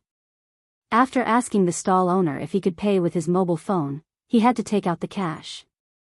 After that, he strolled around the breakfast stalls leisurely. Sometimes he would eat a bowl of wonton, and sometimes he would eat a tray of soup dumplings. This reminded him of the first few years of primary school and middle school when his father's company was close to bankruptcy. The uncles and aunties in the community lived a hard life. They either went out to work or set up stalls to make a living. Therefore, at that time, there were many breakfast stalls in the community and outside the school. Many of them were acquaintances. However, he didn't have a big appetite back then. He couldn't eat one stall after another like now. Wang Su, on the other hand, grew up early and had a strong body. He had to eat 3 or 4 stalls every day to be full. His family was even more poor than his own. Sometimes he would ask for credit, but he never said that he wouldn't pay back. Even after he entered the society, he didn't eat and drink for free. Because of this little bit of behavior, he always thought that his nature was not bad. When he was almost done, Lu Qing sent a picture of the food to Yan Zhika on QQ and recommended the breakfast that he identified as clean and good. After waiting for a few minutes, he didn't get a reply from Yan Zhika. He put away his phone and went back to a stall. He asked for a tray of soup dumplings and a bowl of braised beef noodles. Carrying 2 sets of food in his right hand, he quickened his pace in case it would be bad if it got cold. When he was about to turn the corner, he suddenly heard a panicked shout in front of him. "Thief! Thief!" Lu Qing looked up and saw a girl in her 20s stumbling to catch up with a skinny young man. He pursed his lips and observed for a while. Then he took 2 steps to the left and happened to pass by the young man. Then he quietly stretched out his foot to the side. Thump! The young man tripped and immediately lost his center of gravity. He tried to stabilize himself with some kung fu, but it was too slow. In the end, he fell heavily on the ground and was chased a few steps away by the girl. He turned over and stood up. He took out a dagger from his waist and waved it a few times with a fierce look. Lu Qing suddenly rushed to the front of the young man. He grabbed the dagger with his left hand and twisted it skillfully. The dagger fell to the ground with a clang. He leaned his body and controlled his strength to hit the young man. The young man almost stopped breathing and staggered to the ground again. The girl caught him and took back the phone from his pocket. Many people had come over and the young man had lost his strength to fight back. Lu Qing, who was anxious to send breakfast to his girlfriend, turned around and walked away. During the smooth movement just now, he kept his right hand steady and didn't let the soup spill. The girl saw that some people helped to hold down the young man.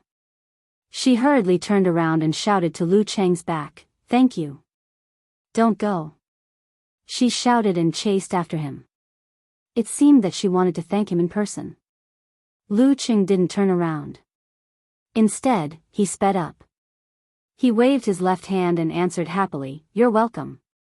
Please call me Red Scarf." The girl had been chasing the young man for a while and was exhausted. She had to stop and breathe heavily. Then she seized the time to take a picture of Lu Qing's back with her phone. Click. She looked at Lu Qing's shabby navy blue Longhu Club martial arts suit and the 2 boxes in his right hand. She exhaled and posted the picture on her WeChat Moments with the caption, "Super handsome and awesome delivery boy." When Lu Qing was about to return to the hotel, he finally saw Yan Zhika's reply. She said with a pitiful face, "Qing, where are you? Miss me?" Lu Qing replied with a naughty smile. Yan Zhika sent a sad emoji biting her handkerchief and said, "Well, I feel a little scared when I wake up in a strange place. I miss you a little, hey, I'm about to enter the elevator." This was the first time that Lu Qing felt a girl's attachment. He was suddenly excited. After what happened last night, the relationship between Ku and I seemed to have improved. He came to Yan Zhika's door and knocked twice.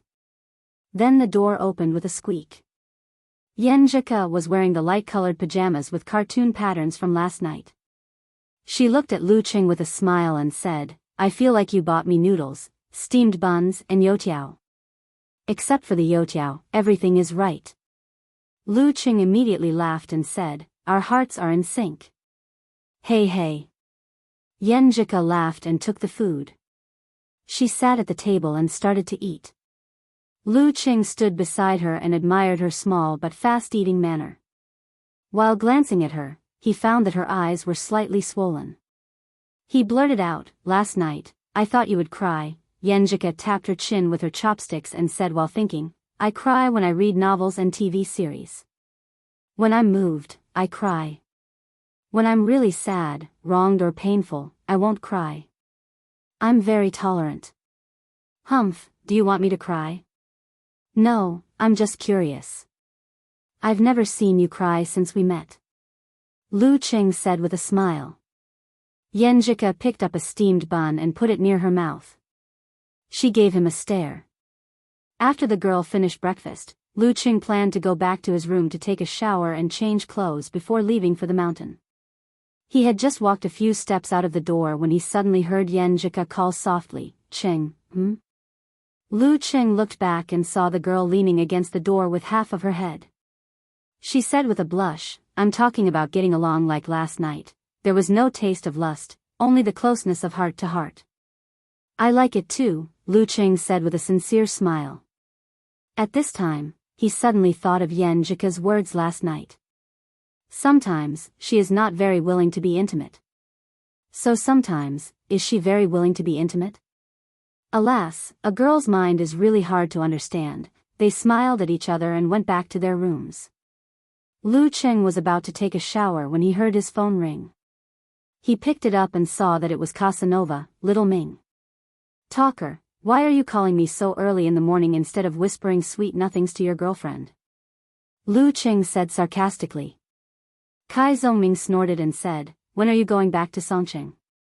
My wife thinks that you are a very good friend. You have taken good care of me, helped me quit smoking, and more or less quit drinking. Now that I have a new goal and motivation, she wants to treat you to a meal and thank you." Yes, these are her original words. How can I think the same? I'm clearly the one who's teaching you. I'm the one who's acting as your emotional consultant and making you mature. Damn, you're quite a tsundere. Lu Qing almost burst out laughing, but he still said emotionally, "We are good friends, right? It is really a lucky thing to meet a good friend who can help each other." Kai Zhongming was silent for a while and said, "Qing, did you hit your head? Are you possessed by someone's spirit? I don't think it's a problem if you insult me, call me a bitch, or ask me to get lost. But you suddenly call me good friend. My hair is standing up, okay?"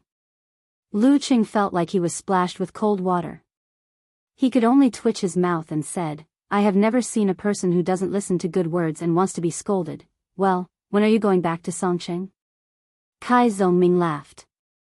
Lu Qing answered honestly, "The afternoon of the 3rd. Okay, I will set it at night. Anyway, her flight is on the morning of the 4th. If Yenjika is willing, she can come too. Then you will be more restrained. If you dare to speak ill of me, I will expose your embarrassing things." Kai Zhongming added, fiercely, and hung up the phone. Lu Qing held the phone with a smile on his face. He was quite interested in this invitation. He was just curious and wanted to see what the girl who could make the Casanova surrender was like.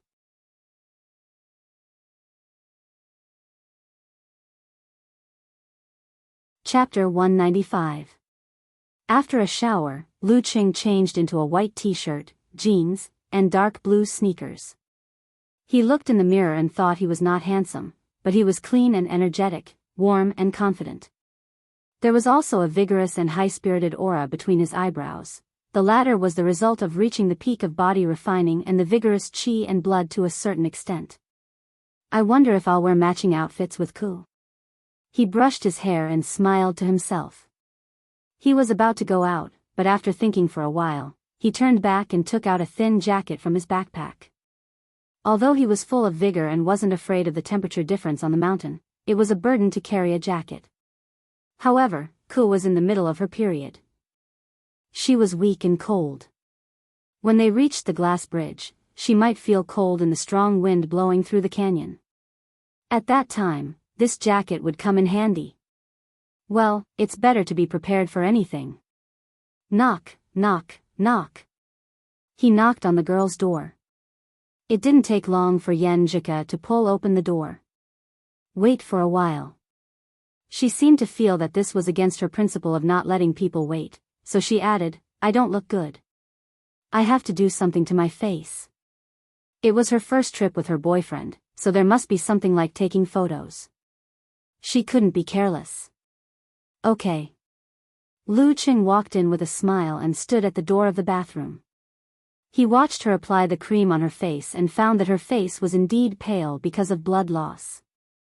"What are you looking at?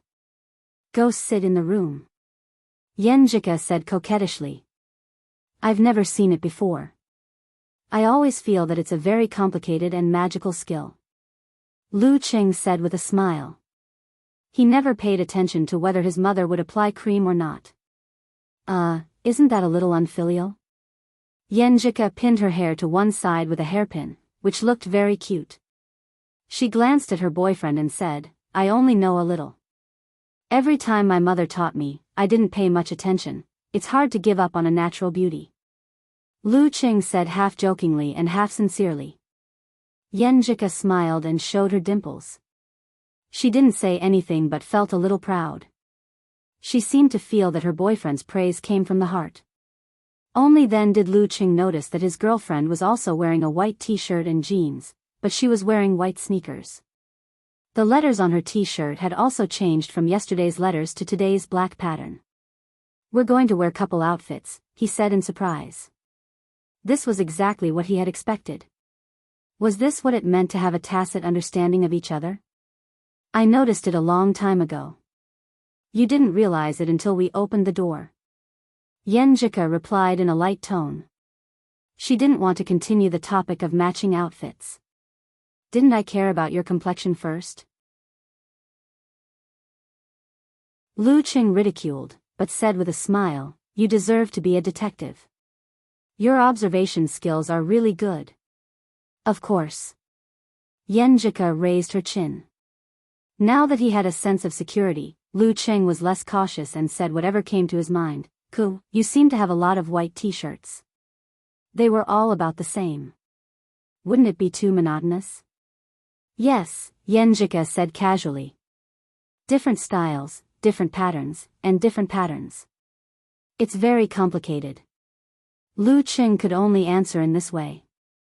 At this time, Yenjika's face was almost done. Her lips were pink and tender, which made her complexion look better.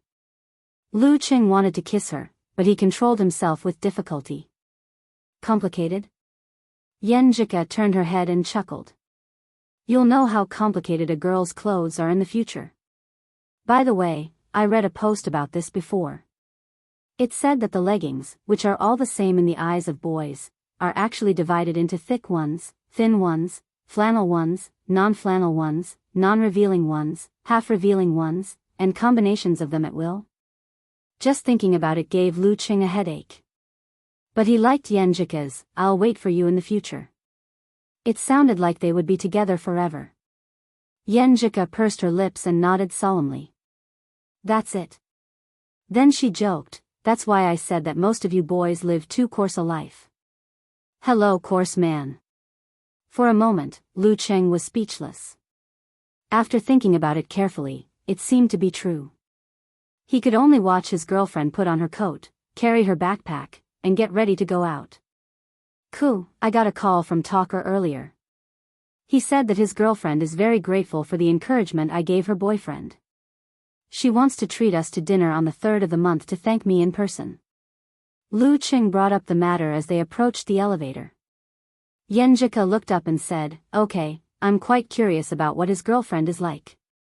Kai Zongming was a member of the martial arts special training team. She was no stranger to him.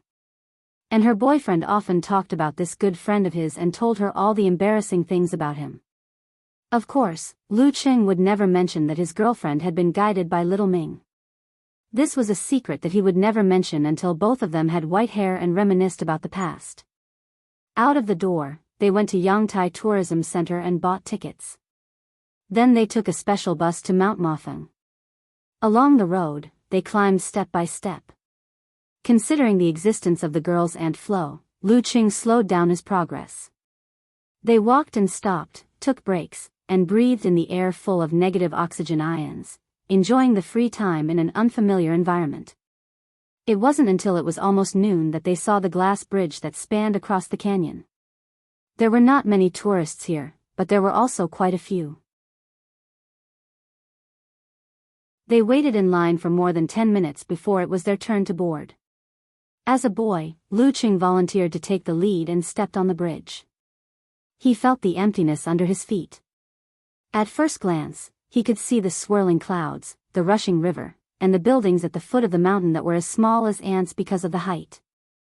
It made him want to jump down, but he was also afraid that he would fall and become a meat pie. I didn't know I was a little afraid of heights until I came here. Lu Qing complained to himself. He calmed down and condensed water into ice, calming down his fear and other feelings. Looking at the tourists around him who were trembling and didn't dare to move forward, and at the men and women who were holding on to the railings on both sides, he felt a little funny. He turned back and reached out his hand to Yenjika, wanting to pull her up and be ready to protect his girlfriend. Will Yenjika tremble and her legs go soft? Or will she scream and not dare to move? Lu Qing thought with implicit expectation. Then it will be a chance to show his manliness. Yenjika tidied her hair that was blown by the mountain wind. She didn't grab Lu Cheng's right hand and jumped lightly onto the glass bridge like a deer. Then she looked down with interest. She walked back and forth a few steps and looked at Lu Cheng with a little excitement. It's very interesting.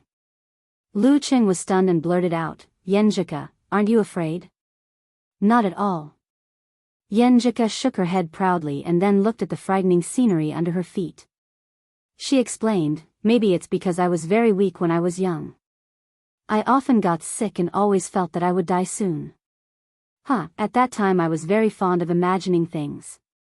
After I got used to it, I felt that there was nothing to be afraid of about death. I often thought that if I died at the most brilliant time of my life, I would have no regrets.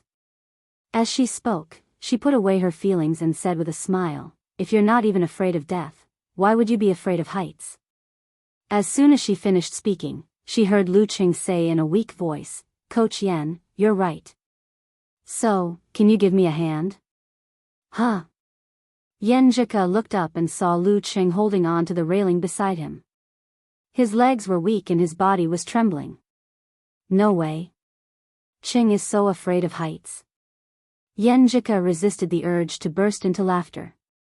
When she was about to walk over and reach out her hand, she saw Lu Qing suddenly stand up straight and smile as usual. I'm kidding. Seeing Yenjika's fearless side, he felt that this girl was very cute and pitied her. He wanted to use this to dissolve the atmosphere just now. If it wasn't for traveling and being in a strange place, it would be a long time before he could see Yenjika like this. Of course, he was a little afraid of heights. Yenjika finally couldn't help laughing. She covered her mouth and laughed for a while. In the end, she felt relaxed and her eyes twinkled. Qing, in fact, I especially liked the scared look on your face when you were waiting for me to save you.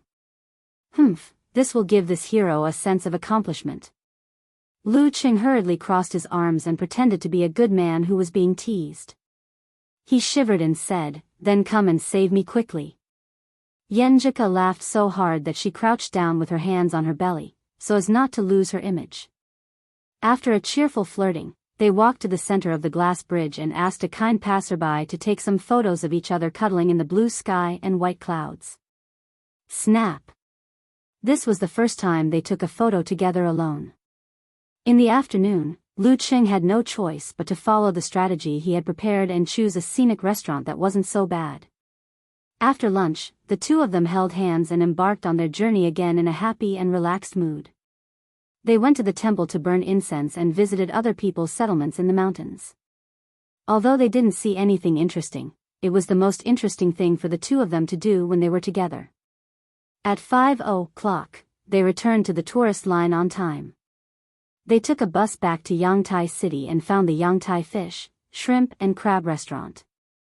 It's not the crab season now, but they are famous for their crabs. Let's order two. Yenjika looked at the menu. Lu Qing said in surprise, but you can't eat crabs. How do you know? Yenjika looked at her boyfriend with a cute face. When I was searching for brown sugar ginger tea, I saw that girls can't eat cold food during their period. For example, crabs. Lu Qing explained. Yenjika curved her eyebrows and turned her head slightly to the side. Here's what I ordered for you. After a while, the steamed crabs were served, together with the secret soy sauce. Lu Qing ate the crabs in pieces before. Facing the whole thing, he was a little at a loss and didn't know where to start. Let me do it.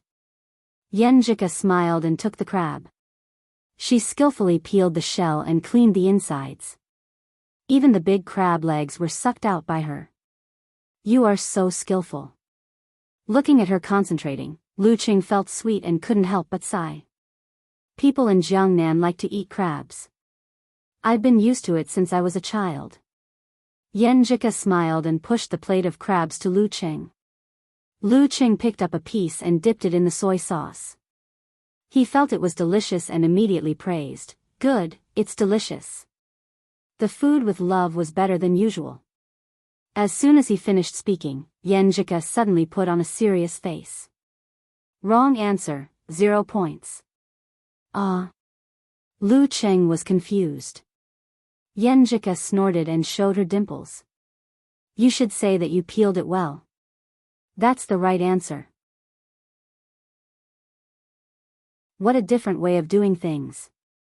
Lu Qing was stunned at first and then felt funny. So this is how to deal with similar situations. After dinner, the two of them strolled around the night market of Yangtai's handicrafts. They knew that this place was a rip-off, so they just looked around. Several times, Lu Qing wanted to spend money to buy some souvenirs, but Yenjika stopped him. It was already 9 o'clock when they returned to the hotel. Yenjika covered her mouth and yawned. Take a shower early and go to bed early. I'll do morning exercises with you tomorrow. We can't waste it. Lu Qing nodded and had a different expectation in his heart. He asked politely, does your stomach still hurt? Much better. It didn't hurt much after the first day. Yenjika answered honestly. Lu Qing asked anxiously and expectantly, do you still need to rub your stomach? Yenjika was stunned for a moment and then realized what he meant. She blushed and spat. No wonder Dirty Tong always said that most men are shameless and insatiable. Qing still wants to sleep here tonight. Lu Qing was about to say, I won't do anything, and I can't do anything, when he saw her blushing and looking sideways at the carpet. Then you have to behave yourself. Bring it here.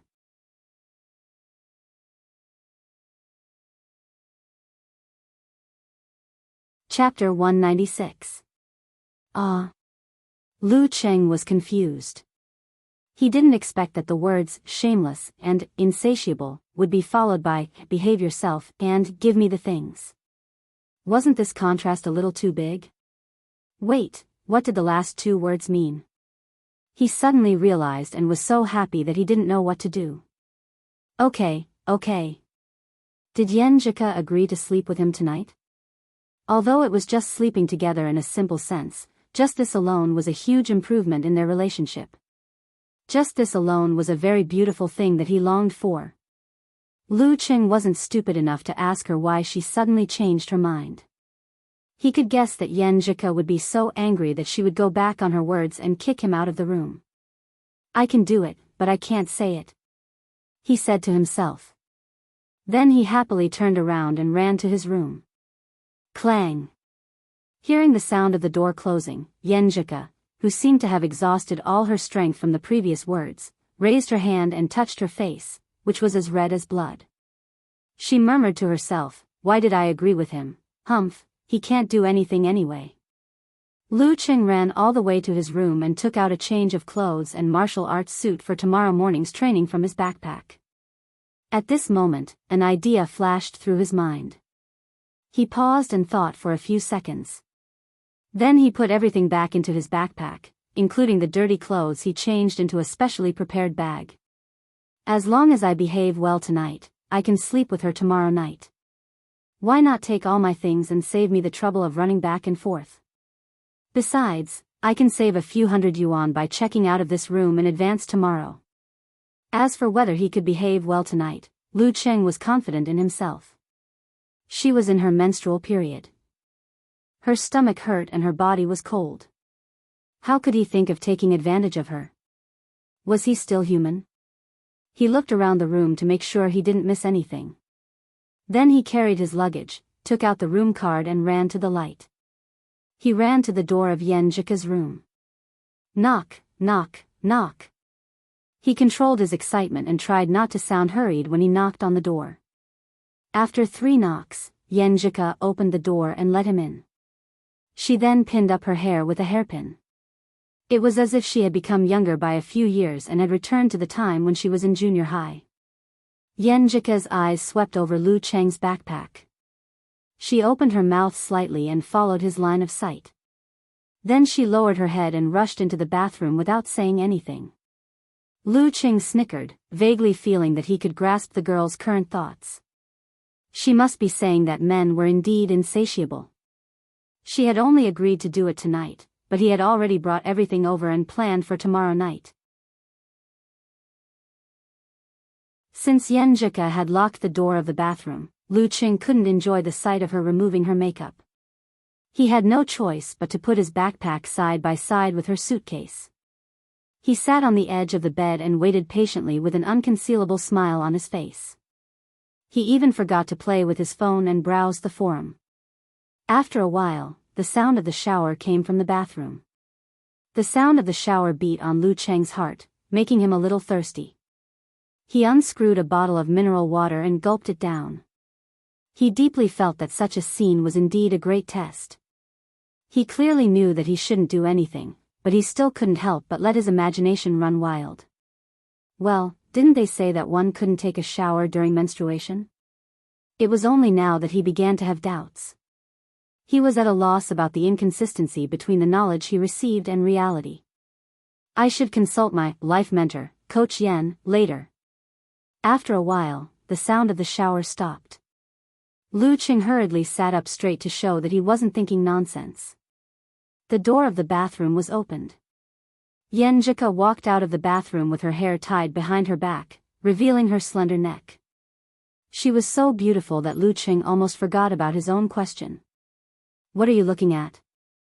The girl turned her head shyly, not daring to look into her boyfriend's eyes. I'm looking at a fairy. Lu Cheng took a breath of the fragrance and suppressed the throbbing in his heart. He praised her in a joking tone. Yenjika's eyes were watery because she had just taken a shower. She glanced at Lu Cheng and said, "Go take a shower." After that, she blushed and added, "Wait for a few more minutes. I've just finished my shower and Cheng wants to go in now. It feels weird." Lu Cheng's heart was touched by her glare and his soul almost left his body. He didn't notice her abnormality and asked a question to divert her attention. "Ku, aren't you on your period? How can you take a shower? Why can't I?" Yenjika looked at him strangely. "I usually take a shower after a day and a half or 2 with the heaviest volume. After that, I take a shower every other day. I just don't wash my hair. Otherwise, I always feel like I have a bloody smell." She was a little shy and didn't continue. "So that's why." Lu Cheng felt that he had learned something new.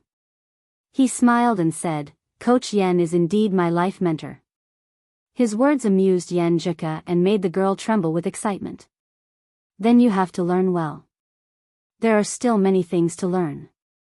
After chatting for a few minutes, Lu Cheng got permission to take a change of clothes into the bathroom. He smelled the remaining warmth of the fragrance. He swallowed his saliva and suppressed his restlessness. He quickly brushed his teeth and took a shower. When he was about to finish, he hesitated. Should I go out in my boxers or put on my jeans again? Lu Cheng was a little shy because he had never experienced such a scene before. Finally, he dressed neatly and opened the door. The light outside was dim. Yenjika was lying on her side facing the direction of the bathroom. Her whole body was buried in the quilt, leaving only her fair and delicate oval face and her long black hair outside. She was staring at Lu Cheng silently with her big clear eyes, which were staring at the approaching Lu Cheng. "You don't have pajamas?" Suddenly, Yenjika blinked and asked, as if she had discovered a great secret. Lu Cheng smiled and said, "Boys are not so particular. I don't wear pajamas." When it was cold, he would wear cotton sweaters and cotton pants. When it was normal, he would be shirtless with a pair of boxers. Why would he need pajamas? It's so troublesome to change. It's not like I have to see anyone. You are indeed a rough man. Yenjika chuckled and didn't care much about the difference in living habits. She planned to pick 2 sets of pajamas for Ching to cultivate this habit. If he really didn't like it, then forget it. It's not a big deal. When 2 people get along with each other, many ideas and habits will be different. Just focus on the main ones and don't change the minor ones. It will only make the other feel restrained. This was Yenjika's own opinion. She summed it up according to the books she had read. She didn't know whether it was right or not. Lu Qing smiled and admitted that he was a rough man. When he was about to take off his jeans and get into bed, he saw Yenjika was still looking at him with her beautiful eyes full of curiosity. Damn, I've never taken off my pants in front of a girl before, especially when I'm only wearing a pair of boxers inside. Even with Lu Cheng's current thick skin, he felt a little uncomfortable. He coughed twice and signaled his girlfriend to leave. Yenjika blinked her eyes. She didn't know what he was coughing for and didn't want to avoid it at all. She was like a curious baby. Forget it, it's not me who suffers losses. Lu Qing took a breath and unbuckled his belt and took off his pants, leaving only his boxers on. Yenjika's fair and tender face blushed, but there was a smile at the corner of her mouth. She pointed out in a delicate voice, Qing, you have so much hair on your legs. She had noticed it when she applied ointment for Lu Qing. Today she saw it in the most direct way. It's okay. Lu Qing didn't take off the dark t-shirt he had specially put on. He used it as pajamas in case the girl was embarrassed. Some guys have much more hair on their legs than me. It's like wearing a pair of woolen pants. He was talking about old Xiao and Xiao Zhigao, but there was no need to mention such a physical thing. Woolen pants. Yenjika was stunned and then chuckled.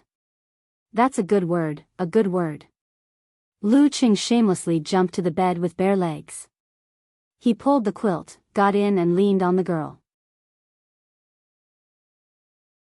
Take off your hairy legs. Yenjika scolded him and asked him to lie down. She put her little feet on his legs and put her hands under his t-shirt on his stomach. The cold and smooth touch made Lu Qing restless. Plus, it was the girl who took the initiative. He swallowed hard and said, Ku, what are you doing? Aren't you going to warm my hands and feet? Yenjika opened her eyes and looked at Lu Qing innocently. You promised to warm my hands and feet in the daytime when you knew a girl's hands and feet would be cold during her period. Lu Qing turned his head and saw the girl's clear and pure eyes.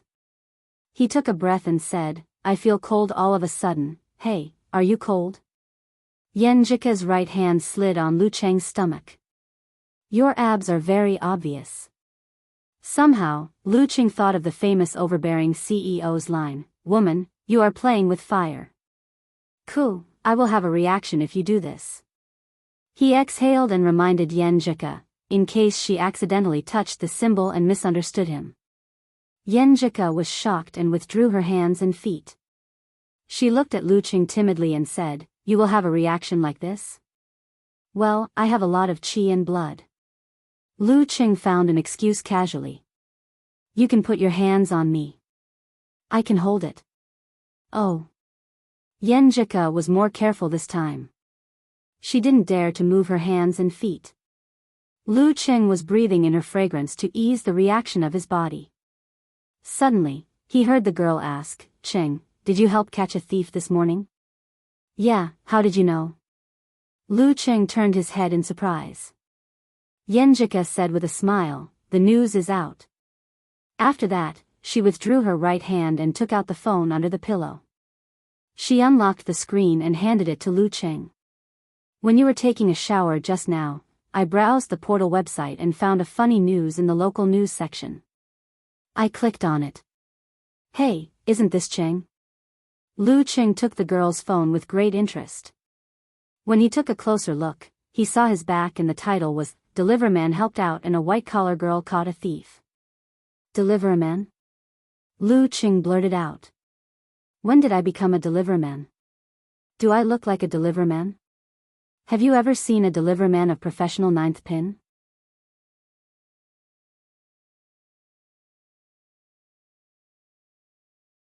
Chapter 197. Lu Qing skimmed through the news and found that it had basically reconstructed what had happened, except that he was described as a delivery boy. Since it was a local news, there were only a few comments, and most of them were IP fans. Which delivery boy is so awesome? A part-time martial arts disciple? I don't think so. Their delivery boys all have uniforms and logos. This one must be an employee of the restaurant. Beside him, Yenjika buried half of her face in the pillow and punched the bed with her right fist. She said with a muffled laugh, "Delivery boy. Delivery boy. Delivery boy." Lu Cheng was both amused and helpless. Recalling that he was bringing breakfast for her, he exhaled and said, "That's right, the delivery boy that belongs exclusively to you." Yenjika's laughter suddenly became softer and stopped. She raised her head and looked at her boyfriend with misty eyes. Her lips opened and closed as she repeated Lu Cheng's words silently. "My exclusive, delivery boy." Her eyes lit up little by little, like the dreamy starry sky at night. She looked at Lu Cheng, wanting to say something but feeling shy. All of a sudden, Lu Cheng felt that the sound of the cars on the road and the voices of the pedestrians on the street were all taken away. The surroundings became unusually quiet. It was as if the only thing left in the whole world was the beautiful Yenjika in front of him and her bright eyes. Without the girl's reminder, he suddenly understood what it meant to have the right feeling and atmosphere. He turned to lie on his side, propped up his arms, and moved his head closer little by little. Yenjika's eyelashes fluttered a few times, and she slowly closed her eyes. Lu Qing leaned forward and put his arms around her. He breathed in the girl's breath. At this moment, Yenjika opened her eyes and unconsciously said in a low voice, "You're pressing on my hair." This sentence was like a magic spell. Lu Qing immediately raised his arms and changed his posture. Then he froze on the spot. In an instant, all the atmosphere and feelings were completely dispelled. All the sounds outside returned, and the peaceful and dreamy world fell back into the mortal world again. Lu Qing and Yenjika looked at each other blankly at first, and then laughed at the same time. They couldn't help but laugh at how their romance was ruined in such a strange way. Of course, Lu Cheng's laughter also had a touch of bitterness.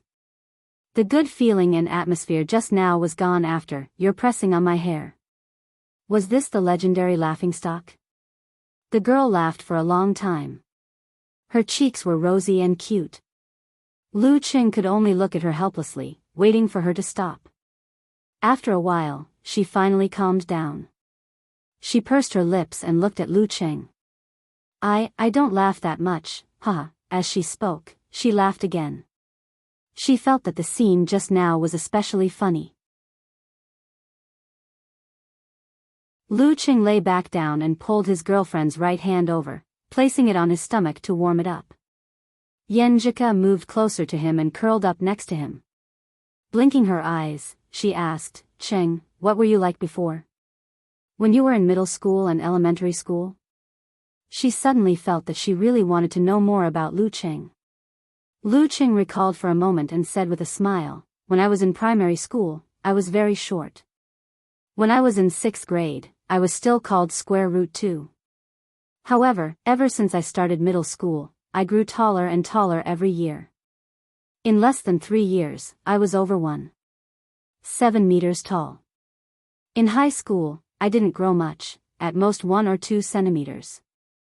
However, recently, when I trained my body, I seemed to have developed a second time, and I grew taller again." He hadn't measured himself for a few months, so he could only guess based on his feelings. "When you were in elementary school, you must have been easy to bully." Yenjika seemed to be imagining Lu Cheng, with an inexplicable smile on her face. Lu Cheng couldn't help but laugh. "How is that possible?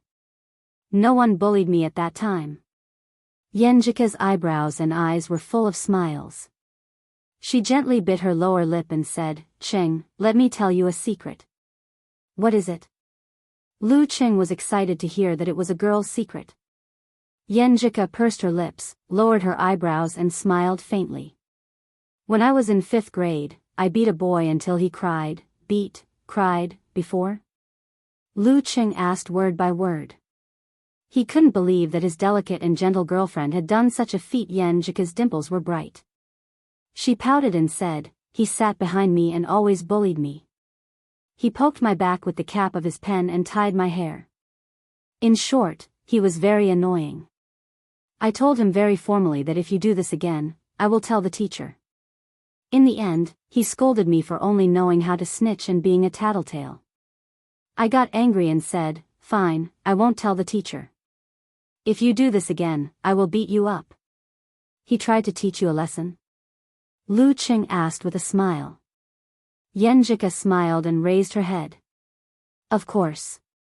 Although I was still very sick at that time, I had been practicing martial arts with my uncle for a year or two. I knew some fancy moves. I punched him in the stomach and he cried. I was so scared that I thought I had seriously injured him, and then?" Lu Qing asked, playing along. He deeply suspected that the guy who was beaten to tears liked his girlfriend. In elementary and middle school, many boys liked his girlfriend by bullying her. It was very awkward. When he cried, someone went to the head teacher and I was scolded.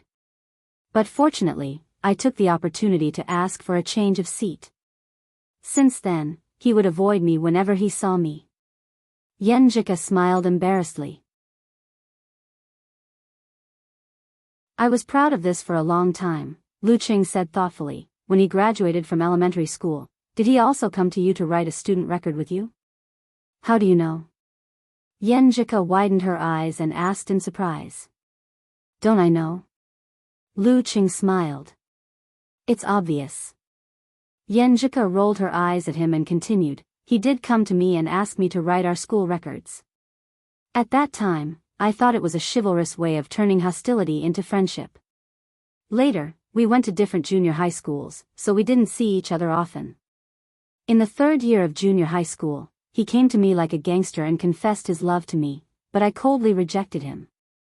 "Huh, you deserve it."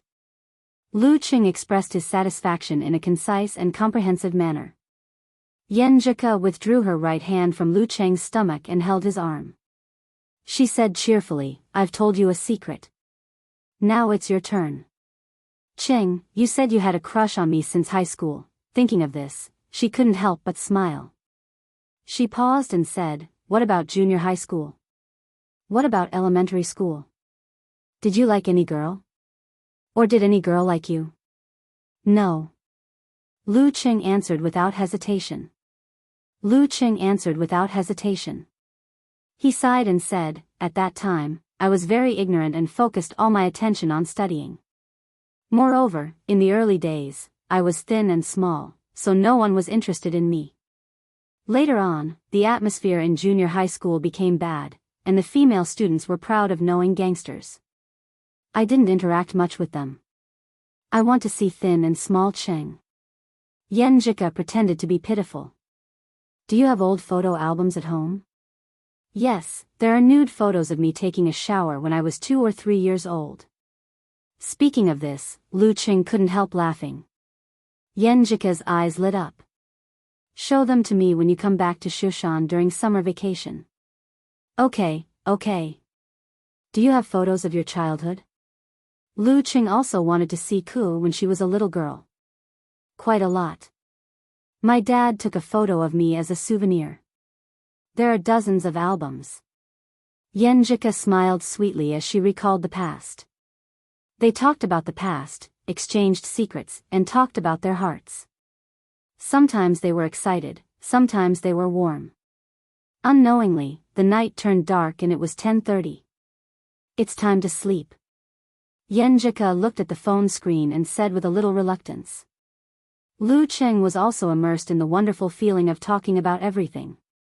He wanted to continue rambling, but he still nodded with great perseverance and restraint. "Let's sleep." At this time, Yenjika's eyes moved. She bit her lower lip and lowered her eyes with both happiness and shyness. "Qing, I really like our interaction just now. I really like it." She said the important words twice. She felt that this was the way she wanted to get along. It didn't have to be intimate. It was also good to hug and talk. "I like it too." Lu Qing looked back at her with a smile. After that, he was afraid that Yenjika would reject intimacy, so he worriedly added another sentence to express his thoughts. But, I think it's not complete if we only have this. Yenjika understood what he meant. She blushed and said in a slightly coquettish tone, Qing, turn around. Turn around, please. Lu Qing didn't understand and turned around. Then he heard her shyly and timidly say, I just said not to think about that every time. I didn't say we can't. Her voice gradually lowered until it couldn't be heard. Lu Qing was delighted and turned around abruptly. He found that Yenjika was also facing away from him. Her head was buried in the pillow. Her ears were red and crystal cute. At this time, Lu Qing's heart was only warm and touched, without any color of lust. He turned off the bedside lamp and approached the girl. His right hand passed between the warm bed and her soft waist, completing the hug with his left hand. Then he gently pulled back and let Yenjika's back stick to his chest. Yenjika was stunned at first. Then, because she didn't notice any further movement from Lu Qing, she softened her body and took the initiative to lean back. She was relieved. The fragrance assailed his nostrils. Lu Qing, who didn't have any romantic thoughts before, suddenly had a strong reaction. Yenjika felt the change and her body became stiff again. She was a little timid. Lu Qing hurriedly said in a low voice, leave it alone, it was really painful and happy. Yenjika didn't struggle. She heard Lu Qing behind her using the breathing method to regulate her throbbing heart. Her face unconsciously outlined a faint bashful smile. She thought to herself, Qing, there's something I'm embarrassed to say just now. Sometimes I also like the intimacy between us. I like the way you are full of desire for me. She took a breath and leaned her back a little closer to Lu Qing's chest. Feeling the warm contact, she smiled like a flower and said, Qing, good night.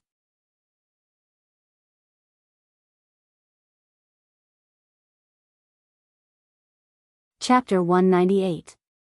Dragging her suitcase, Yenjika opened the door of her small dormitory and saw that Li Liantong was already back, typing furiously on the keyboard. Are Ruru and Cabbage not back yet? She asked casually. Li Liantong stopped typing and looked over. They are stuck in the old campus. Students returning to school after the holidays were piled up on this day, and the school buses were not enough. That's true. Yenjika chuckled.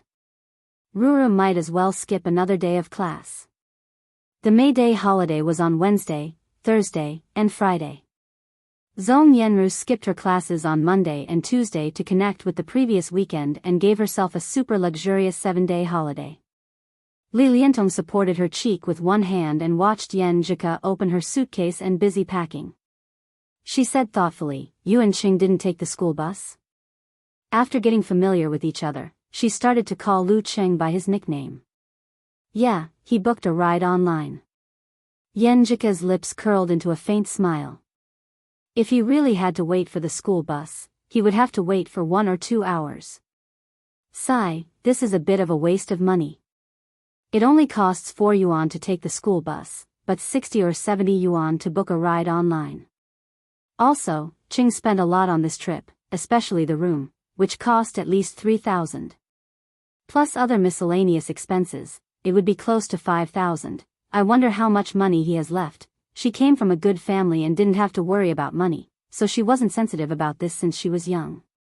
But now, she always liked to count these things unconsciously. She felt sorry for Lu Qing. If it weren't for this, she wouldn't have been so shy and reminded her boyfriend to cancel the extra rooms. Li Liantong saw Yenjika's dazed eyes and couldn't help but click her tongue. You look pretty good. Yenjika came back to herself and rolled her eyes at her roommate. Dirty Tong, although there's nothing wrong with what you said, I feel weird hearing it from your mouth. It had a dirty smell. Li Liantong chuckled and said, I am a pervert, but I still know my manners. I won't pry into other people's privacy, and I won't ask about the intimacy between a young couple. I will only sigh and say that you look good, Ba. What are you thinking about? I'm on my period. Yenjika suddenly realized and glared at Dirty Tong with shame and annoyance. Li Liantong spread her hands and said with a smile, naive. Menstruation can block one thing, but it can't block other things. As long as a man is lustful, what kind of tricks can't he play? For example. Even if Li Liantong didn't say it out loud, Yan Zhika was also stunned. She felt that she and Cheng were still pure and good kids who couldn't think of so many dirty things. He had read a lot of romance novels, but he had always picked those that were very hazy and beautiful. After being stunned for a moment, she rubbed her forehead and said, "Dirty Tong, you've reached a new level of filth." Was this still a little girl who had never been in a relationship before? Li Liantong was not ashamed of this at all, but her expression became serious. To be honest, I have to remind you of something." "What?" Yan Zhika asked blankly. "If he doesn't have any reaction when you two are together, you have to be careful," Li Liantong said seriously. Yan Zhika blushed and pouted playfully. "What have you been watching recently? It's so strange. Aren't they just some scumbags who hide their sexual orientation and cheat in marriage?" Li Liantong sighed and winked deliberately. "Look at your red face, I guess you don't need to worry about this." "Yes," Yan Zhika answered quietly. Cheng not only had a reaction, but it was so strong that they almost quarreled because of it. She was too embarrassed to continue this topic, so she sorted out the clothes that needed to be washed and began to choose what to wear for the evening. "Do you two have to be so intimate? You just came back, and now you want to go out for a date?" Li Liantong was well versed in filth, but she didn't know enough about love. Yan Zhika said with a smile, "His best roommate is treating us to dinner."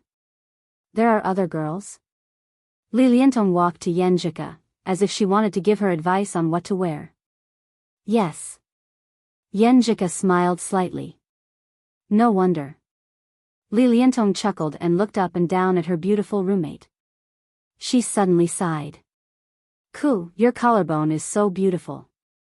I'm so envious. I like your delicate collarbone. Your preferences are a bit strange." Yan Zhika heard Dirty Tong mention this several times, but she couldn't help but feel strange every time. Li Liantong smiled. "What's so strange about it? What's wrong with collarbone? In this world, there are people who are obsessed with hands, feet, legs, long hair, short hair, flat chest. It's normal that everyone is cute in some way. Then what kind of obsession am I?" Yan Zhika suddenly thought of this question when she heard Dirty Tong's words. She thought about it carefully and felt that she didn't have any preferences. If she had to say, she would probably be obsessed with idiots, silly Cheng. She couldn't help but smile as she thought of something else. What kind of obsession does Cheng have? Little fairy? After washing and drying the clothes, Lu Qing tidied himself up and made a final confirmation with Little Ming. According to the time, he left a little earlier and waited outside the third building. Not long after, he saw his girlfriend coming out with a bag. Yan Zhika was wearing a white t-shirt and black knee-length culottes. Her legs were white and straight, and she wore light-colored sneakers. She looked simple yet not simple, beautiful yet youthful. She had also applied something on her face, which made her look really radiant and beautiful. "You don't have to be so formal, right?" Lu Cheng was half stunned and half confused. Ku had never dressed up so seriously on a date with him except for the first time. Yan Zhika's dimples appeared. She lowered her eyebrows and smiled. Sometimes, for a girl, meeting another girl is more serious than meeting her boyfriend. Lu Cheng was confused. "Forget it. You guys won't understand." Yan Zhika held his arm with one hand and said with a smile, "Let's go." At this time, they didn't need to wait in line to get to the old campus, so they didn't book a taxi online. They arrived at Songqing in the usual way and went to Taoran restaurant near the school. The environment here was elegant. There were all kinds of porcelain and books, which separated the tables from each other. Not only did it ensure privacy, but it also showed style. Coupled with the slightly dim lighting, it was really quite a suitable place for dating. As expected of the Casanova, he really knows how to pick a place. Lu Qing sighed with emotion and then told the waitress the table number. Under the guidance of the waitress, he and Yan Zhika found Kai Zongming and his girlfriend hand in hand. Kai Zongming stood up and introduced them to each other with a smile. Cheng, this is my girlfriend, Fang Yuan. Yuan, this is Cheng, and this is his girlfriend, Yan Zhika.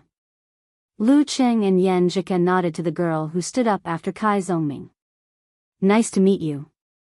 Fang Yuan was a girl of medium height with an average appearance. Her eyes were a little out of shape. She was wearing a t-shirt and an ankle-length skirt, with a little makeup on her face. She looked at Lu Qing and smiled. Nice to meet you, Cheng. I often hear him talk about you. Although he always says you have abnormal talent and amazing strength, I can feel that he admires your perseverance and persistence the most. He also quit a lot of bad habits with you. At first, Lu Qing was listening with a smile. However, as he listened, he felt something was wrong. Student Fang Yuan's aura was more serious, and the way she spoke was more formal. In an instant, he felt a kind of pressure. The pressure of facing the teaching director. He took a deep breath and joked, I can't believe what you're saying, can I?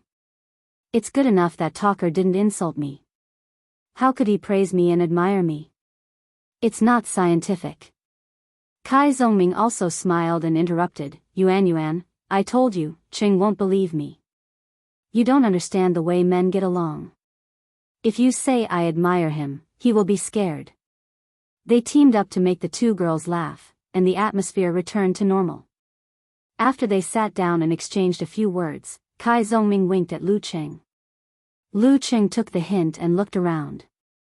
Where's the washroom? I'll take you there. Ladies, please look at the menu first. Kai Zongming stood up with a smile and turned to a corner with Lu Qing. As soon as they left, the two girls who didn't know each other fell into silence. But Yan Zhika, with her good upbringing, took the initiative to start a conversation. She smiled and asked, I heard you're from the Capital College's mathematics department? Yes.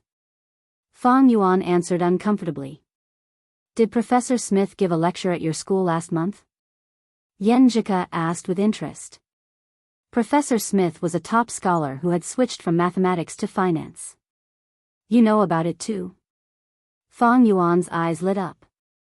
Yes, I'm very interested in this. Can you tell me more about the situation? Yan Zhika asked with interest. Fang Yuan seemed to have found a soulmate and soon opened her mouth. In the bathroom, Lu Qing looked at Kai Zongming with amusement. It's not good to leave them alone, is it? That's not considerate. I'm just afraid you'll say something wrong. My Yuan is more old-fashioned. Don't make fun of me. Kai Zongming washed his hands. Old-fashioned? Lu Qing asked in surprise. What's wrong? I like her old-fashioned. Kai Zongming said with annoyance. I didn't expect you to like this type. Lu Qing sighed. You don't know what I thought of when I was facing her. Forget it, I won't say it. It's okay to insult a friend, but it's not okay to insult his girlfriend. Kai Zongming sighed and said, is it like facing the dean? Damn, you know. Lu Qing looked at Casanova in surprise. We've been desk mates for many years. At first, I didn't think I'd like her at all. How could I like a serious, old-fashioned girl who likes to manage people? But then I fell for her unknowingly. Kai Zongming recalled the past and didn't know whether to laugh or cry. Damn it, I hate my parents the most. I hate serious, old-fashioned people the most. But when I face her, it's like Sun Wukong in front of Buddha. I like her to manage me. I like her serious look. Lu Qing was stunned. After a long time, he said, I didn't expect you to be like this, little Ming, you like this type. Does this count as Stockholm Syndrome? You're really like a pot and a lid. While talking, they returned to their seats and were surprised to see Yan Zhika and Fang Yuan chatting happily. Kai Zongming was stunned and said, I kind of regret letting you bring your girlfriend. Girls can pass information to each other when they're familiar with each other. Lu Qing sucked in a breath of cold air. I regret it too. Shu Rui, who was dating her boyfriend, suddenly received a call from the director. You work overtime today and finish the interview with Lu Qing. Broadcast it the day after tomorrow to coincide with the lottery ceremony. The director said concisely. Shu Rui felt the urge to smash the phone.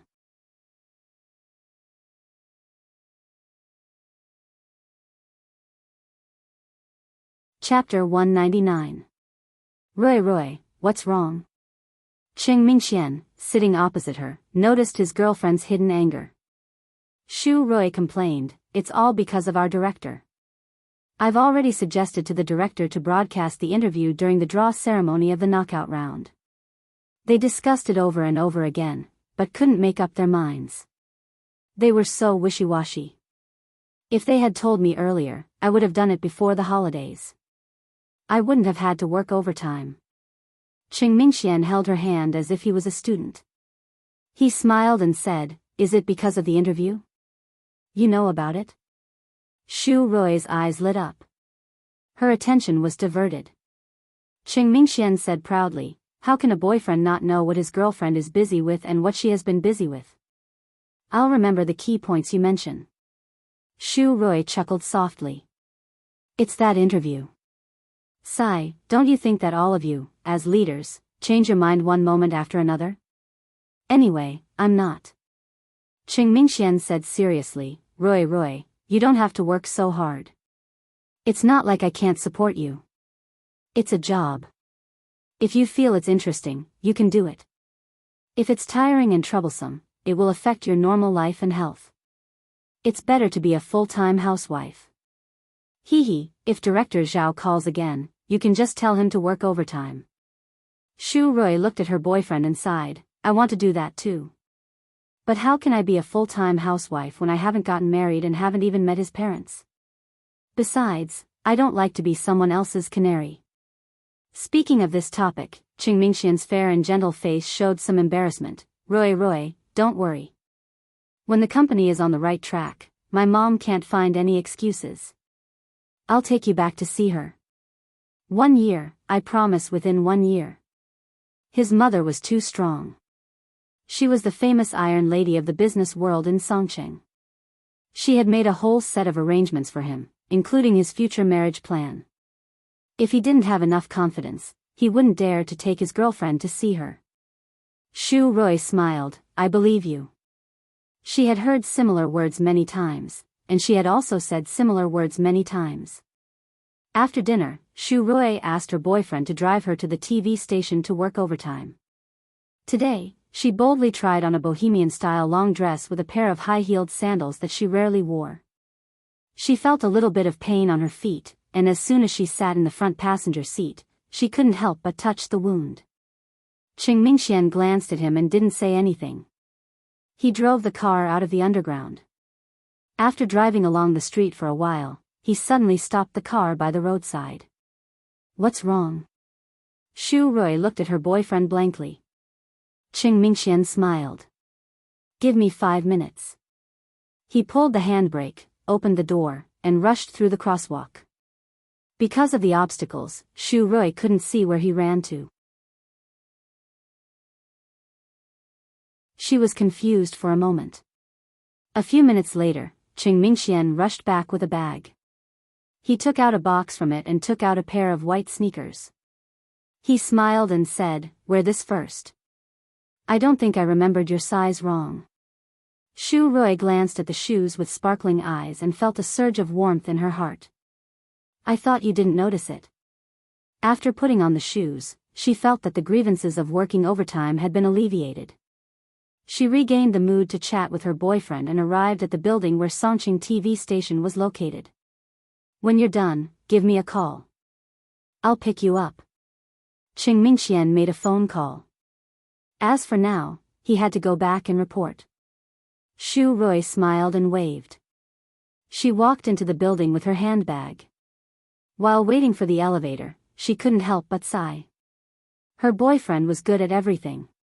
He was much better than the immature first love and the male chauvinist second love. Otherwise, she wouldn't have fallen in love with him among so many pursuers.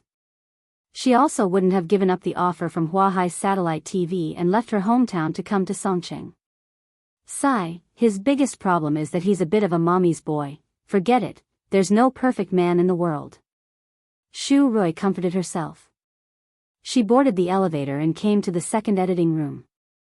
She saw Yang Wan, who was also working overtime because of the interview. Wan, what are you thinking about? Shu Rui noticed that Yang Wan was a little absent-minded. Yang Wan was startled.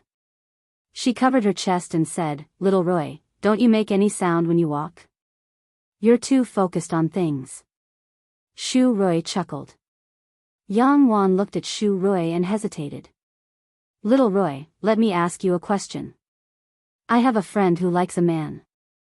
She wants to take the initiative. What should I do?" Shu Rui burst into laughter.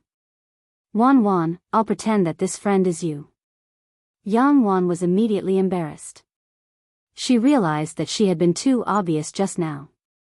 Shu Rui stopped smiling and said seriously, "I don't dare to say that all men are the same, but there are a lot of them who can't stand flirting. You get his contact information and find a topic to talk about every day.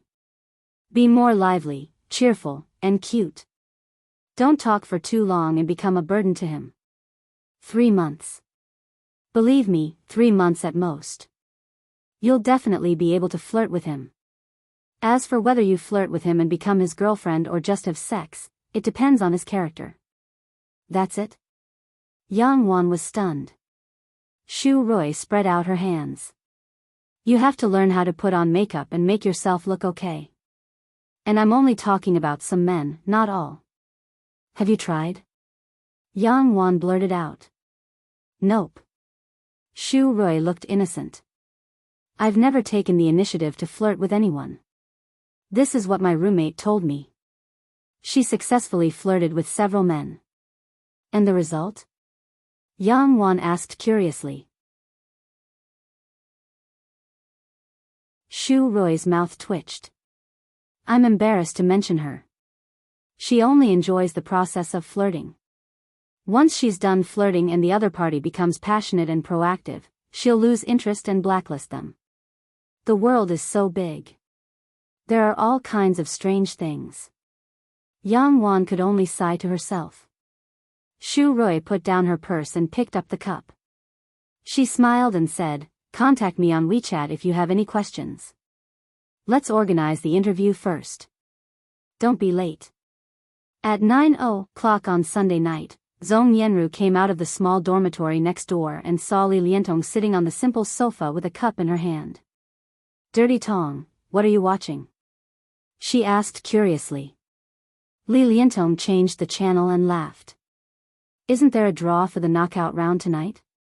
"What knockout round?" Zhong Yenru was confused. "The knockout round of the martial arts club. Have you forgotten?" Li Liantong explained. Zhong Yenru replied, "Oh, I wouldn't have remembered if you didn't mention it." "Me too. Luckily, Ku mentioned it at noon." Li Liantong complained. "I really don't know how they arranged the schedule. The group stage ended in the first week of April, but now they're just starting the draw. It's been almost a month. If you don't pay attention, who will remember it?"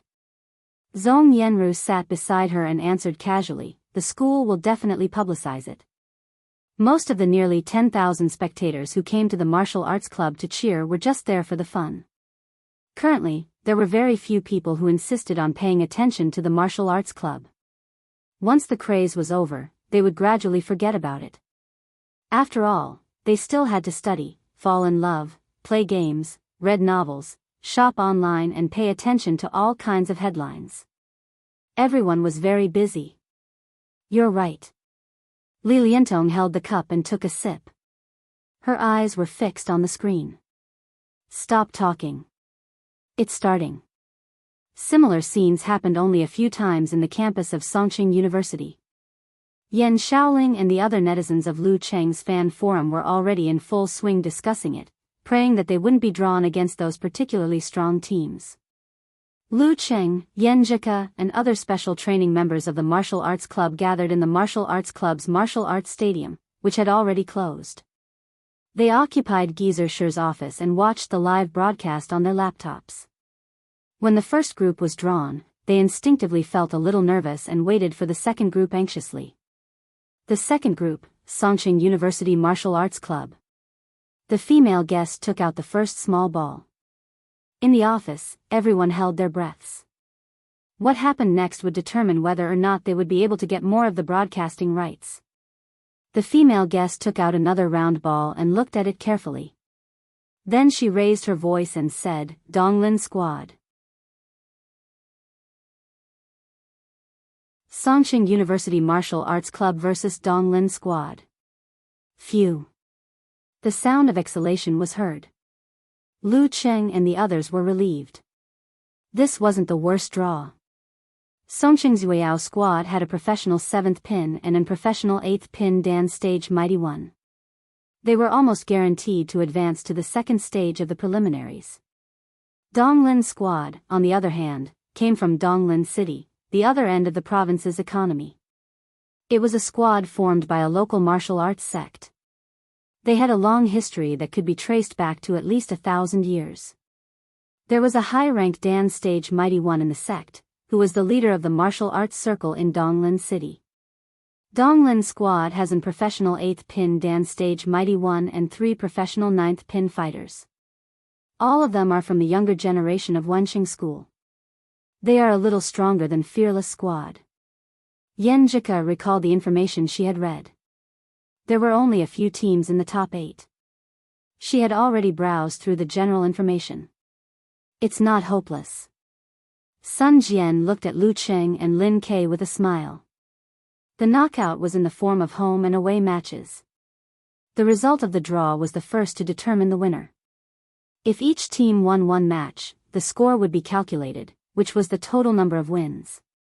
If it was the same, the substitutes would compete with each other after the second match to determine the overall strength of the team. Another Dan Stage Mighty One. Lu Cheng was a little excited, but also a little nervous. Wenqing School was also a force with a long history. Their Dan Stage Mighty One must be above average. Yan Jika was about to say something when she suddenly saw a video clip playing between the two teams, introducing the two teams. They didn't talk anymore and carefully read the official information. While watching, Yan Jika suddenly turned her head and looked at her boyfriend with surprise and joy. "Cheng, is this the interview you accepted before? Why did it only start now?"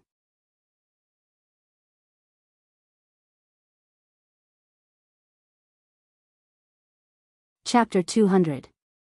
In the dormitory building, Li Liantong and Zhong Yanru were watching Lu Cheng's exclusive interview with great interest. This was the first time they had seen someone they knew on the television screen. The random interview with the audience and the brief post-match comments did not count. "He's a little different from the Cheng that Ke mentioned." Li Liantong laughed as she watched. Whenever Ke mentioned her boyfriend, the most common word she would say was "silly." Zhong Yanru nodded and said, "It's a little different from the last time you treated us." That time, the focus of the conversation was on the couple's relationship.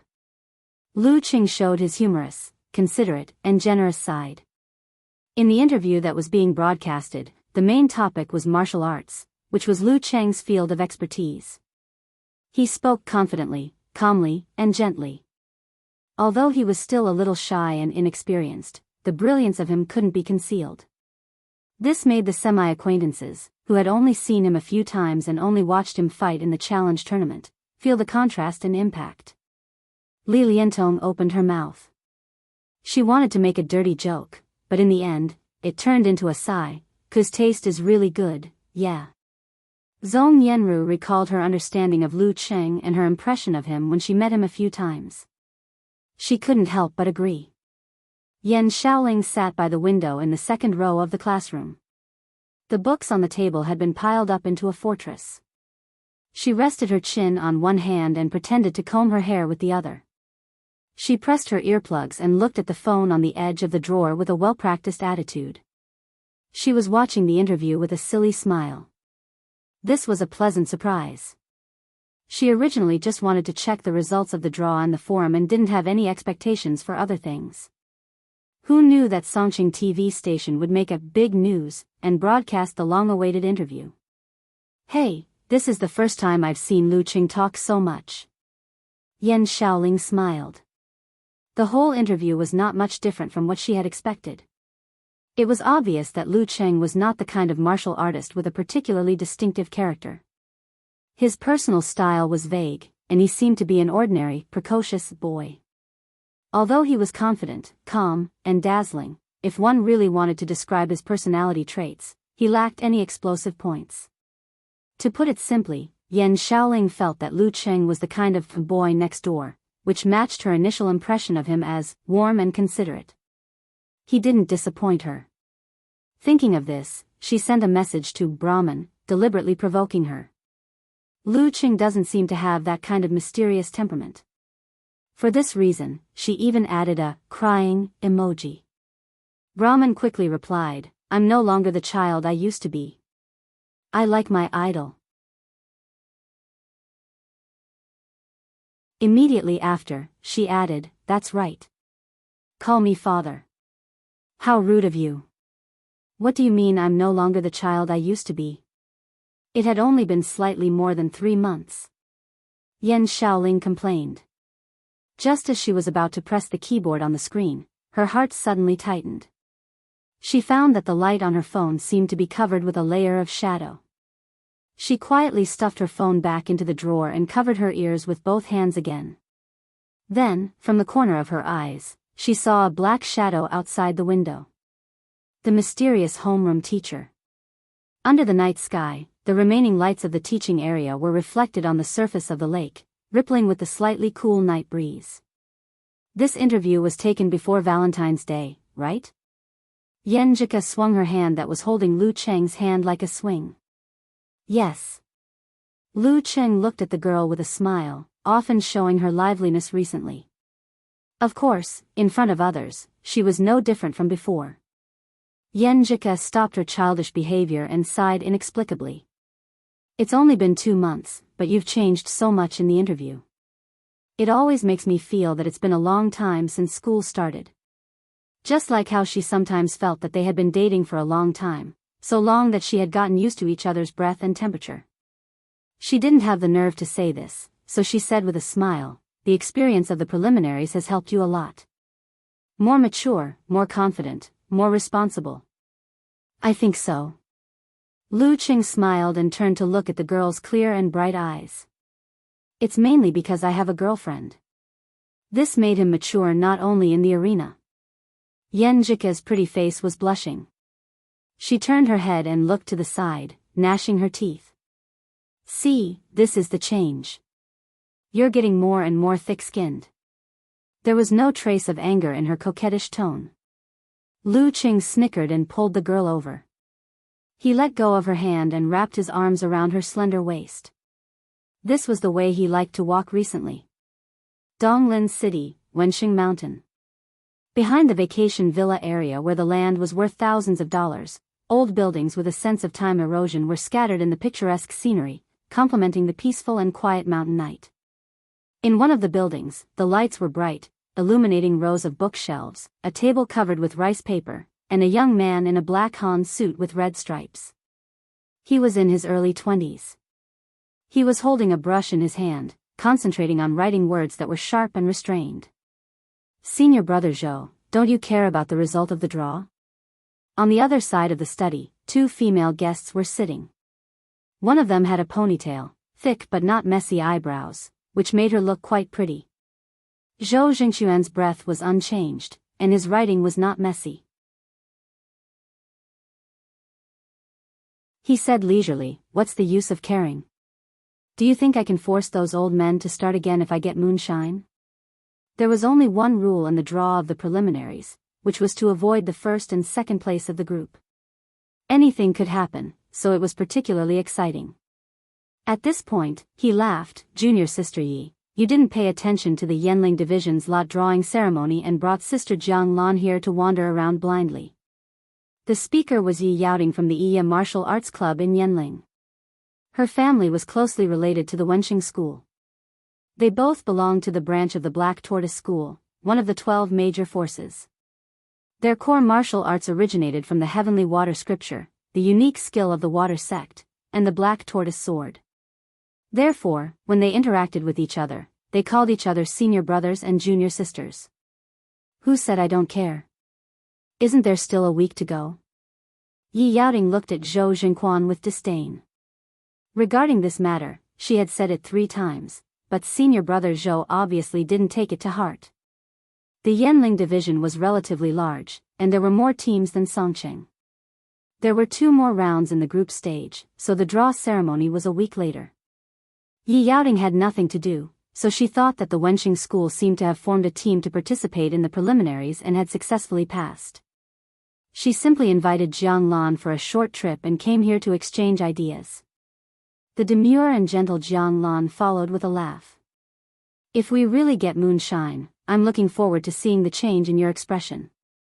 She was a little older than Zhou Jingquan, so after they got familiar with each other, she called herself his sister. Moonshine Squad was a strong team capable of competing for a place in the second stage of the preliminaries, and its reputation was not small in this circle. What change can there be? Just admit it. Zhou Jingquan's writing style did not change at all, and the skeleton of the words was thick and heavy. Anyway, we can only wait for 1 more year. This time, if they still can't pass the second stage, the team will probably be disbanded. Wang Sheng and Li Menglong already have a lot of invitations in their hands, from clubs in the North and South Division, and from teams in other big cities who want to form a team of 3 or 4 Dan stage to compete in the North and South Division. Wasn't their original slogan, Brothers United, take root in Songqing? Yi Yaoting blurted out, with some ridicule and amusement, but also some sadness and pity. Will dreams yield to reality after all? Zhou Jingquan put down the weasel hair brush in his hand and wiped his palms with a white towel. He sighed and said, there's nothing we can do about it. Songqing is big, but we have limited resources. Yongshi and the other 2 are enough. While he was talking, there was a sound of footsteps outside the door. Hou Yu jumped in and said excitedly, Senior brother Zhou, the results are out. It looks good. Zhou Jingquan looked at his junior brother with a smile. He secretly exhaled when Yi Yaoting and Jiang Lan were not paying attention. The draw can be ruined, but not the demeanor. Hou Yu answered with a smile, not bad, not bad. Songqing University Martial Arts Club. Songqing University Martial Arts Club? Yi Yaoting was moved and asked subconsciously, Songqing University Martial Arts Club? Some failures could be forgotten in a second, but some failures could be remembered clearly. Beside her, Jiang Lan was also interested and looked like she was waiting for the answer. Yes, senior sister Yi, you should know their leading member. He participated in the Warrior Sage Challenge tournament. Hou Yu vaguely remembered the general information. Yi Yaoting took a breath and said, Lu Qing. He became the leading member of Songqing University Martial Arts Club. He should have gotten the certificate of professional 9th pin, right? I told you you would know him, senior sister Yi. Hou Yu was like a monkey with ADHD who couldn't calm down. Lu Qing, as one of the leading members, led Songqing University Martial Arts Club into the knockout stage. Yi Yaoting couldn't hide her curiosity and asked, Junior brother Hou, how is Lu Qing's strength now? She knew that although Hou Yu seemed to be uncertain, he was actually quite proud. A professional 9th pin less than 18 years old was indeed qualified to be proud. The smile on Hou Yu's face disappeared as he said seriously, which was rare for him. Very, very powerful. After that, he couldn't help but add, very powerful. This was the answer of the proud junior brother Hou Yu. Yi Yaoting forgot to breathe for a moment.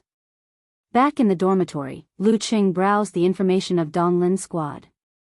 Their members were all from the Wenqing school and practiced the fly-fall punch, which originated from the unique skill of the water sect. The oldest was Zhui Yanjun, a 24-year-old professional 9th pin fighter. The youngest was Hou Yu, an 18-year-old professional 9th pin fighter. The leading general was Zhou Jingquan, a 21-year-old professional 8th pin fighter, and Li Xingnan, a 23-year-old professional ninth pin fighter. A very strong and young team. Lu Qing forgot that he was only 19 years old and that none of the leading members and substitutes of the martial arts club were over 22 years old. The moonlight was quiet in the mountains, and the wind was blowing at night. Jiang Lan closed her laptop and exhaled slowly. She couldn't hold back her emotions, so she stood up, opened the door, and walked to the corridor. The core force of the ice sect, the limitless tremor punch. Lu Cheng's rapid progress made her feel inexplicable fear. She had only learned tremor punch a year ago when she was in Dan's stage, and she was still figuring out force. How long had it been? She subconsciously looked at Yi Yaoting's room and was surprised to see her best friend sitting quietly in the dark, staring out of the window. You're tuning in to the Romantic Tales YouTube channel. Don't forget to subscribe and join us on this journey to catch the most captivating stories.